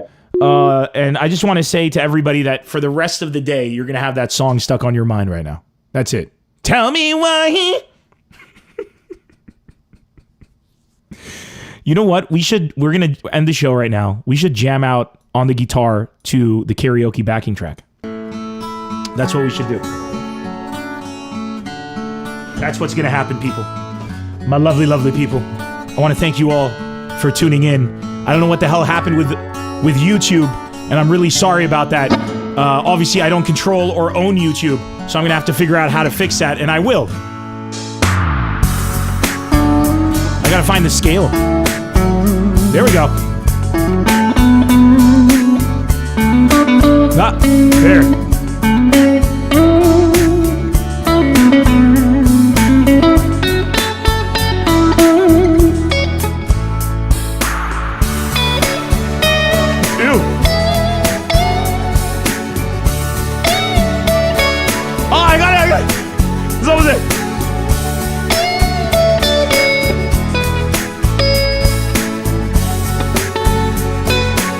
Okay, wait. I'm stopping this.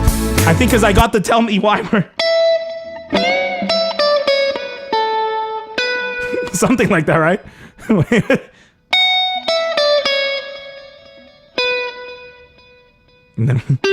No.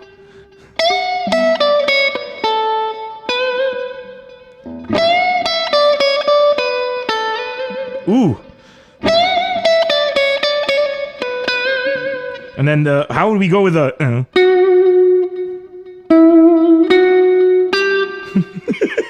Wait, I gotta get something like that. Tell me why. Okay, so this is working out. We're gonna end the show on this shit.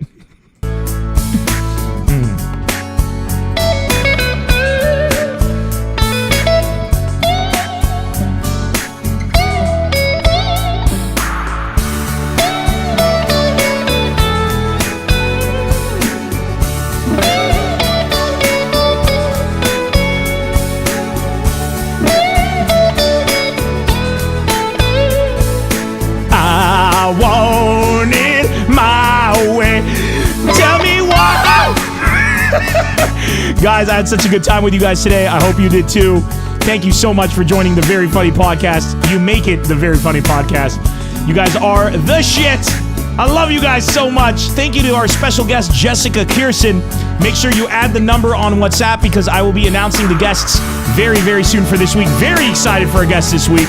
Very excited for you to find them out.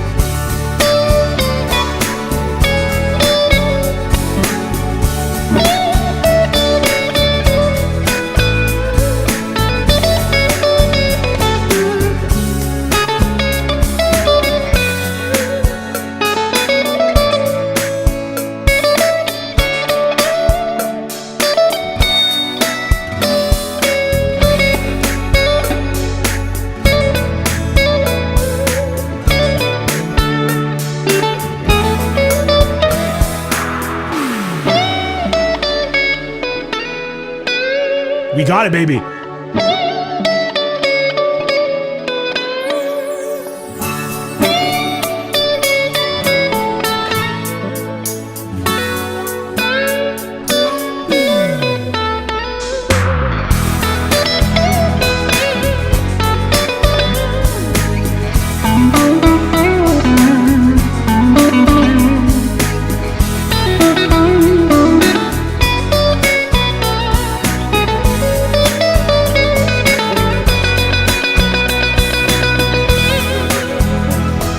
I never thought in a million years I would be jamming out to a Backstreet Boys song on a podcast with hundreds of people.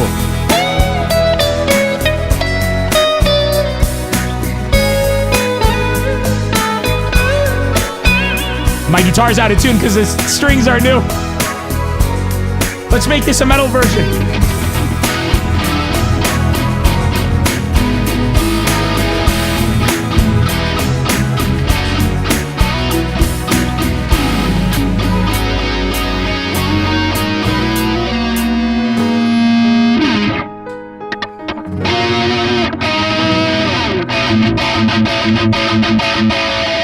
I'm just kidding. We're not going to do that to you guys. We're not going to. I promise you. We would never play metal on this show. That's absolutely inexcusable.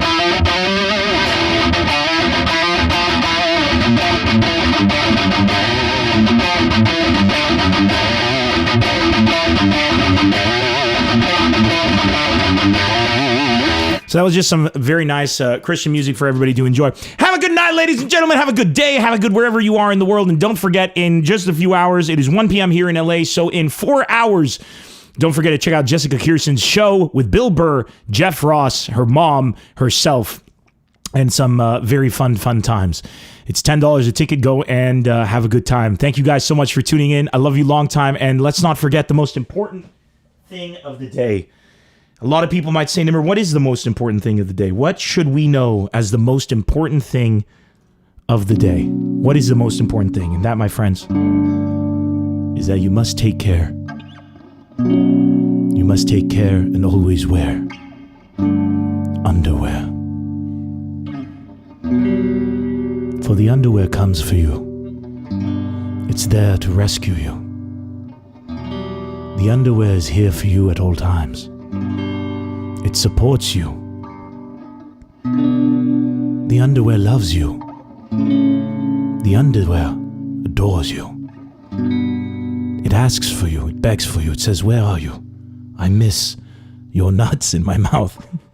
I remember the times when you would run and you were overweight. The rubbing together of your inner thighs made me feel alive. It made me feel whole again. And now you're gone. You've discarded me. You've thrown me into the back of the drawer. You prefer the expensive underwear. I was there for you when you needed me. Triple extra large, here for you. But then you went on a keto diet. You lost weight. And you lost me in the process. But you never lost me. I've always been here. You may have disconnected, but every day I think of you and I say, take care. Take care and always wear underwear. And nobody replies. It's just me alone here, speaking in the darkness, wondering where you've gone. Why you don't love me anymore. And you never reply. But I know that the day will come where you haven't done the laundry in weeks. And you say, there's only one pair left. And you hold me. And you raise me high above your head. And I look at you. I look you in the eye and I say, hello, dear friend. I've missed you. I'm glad to see that you're taking care. I just wish that I could be your underwear. And before I can continue my sentence, I take a last breath. And I say, I love you because you would have put me back on yourself. Because you did not have another option. reunited, your balls in my mouth. Finally, where they were meant to be. But something is amiss. The smell is afoul. The balls, they are not there. What exactly am I on right now? I dare not ask, I swear. The fear is building up. This does not feel like the human body that I know. Something is going on here that is not right. I am on a woman's torso. Have you become a woman? Have you had sexual reassignment surgery? What have you gone through that I have not been here to witness? Is this how it always was? Was this a lie? Who are you? What do you do? Where are you? Are you busy taking part in the deconstruction of The Last of Us 2? I wonder, am I even that an appropriate joke? I don't know, for I have actually missed the spoilers, for I've been in the dark like this underwear analogy, here in the drawers in the back not knowing what's going on, and then I realize that simply you are in love, and I am being warned by your girlfriend. It's nice here. I didn't know you were into fat ladies. But everyone deserves love. And I will always love you. So take care, and always wear underwear.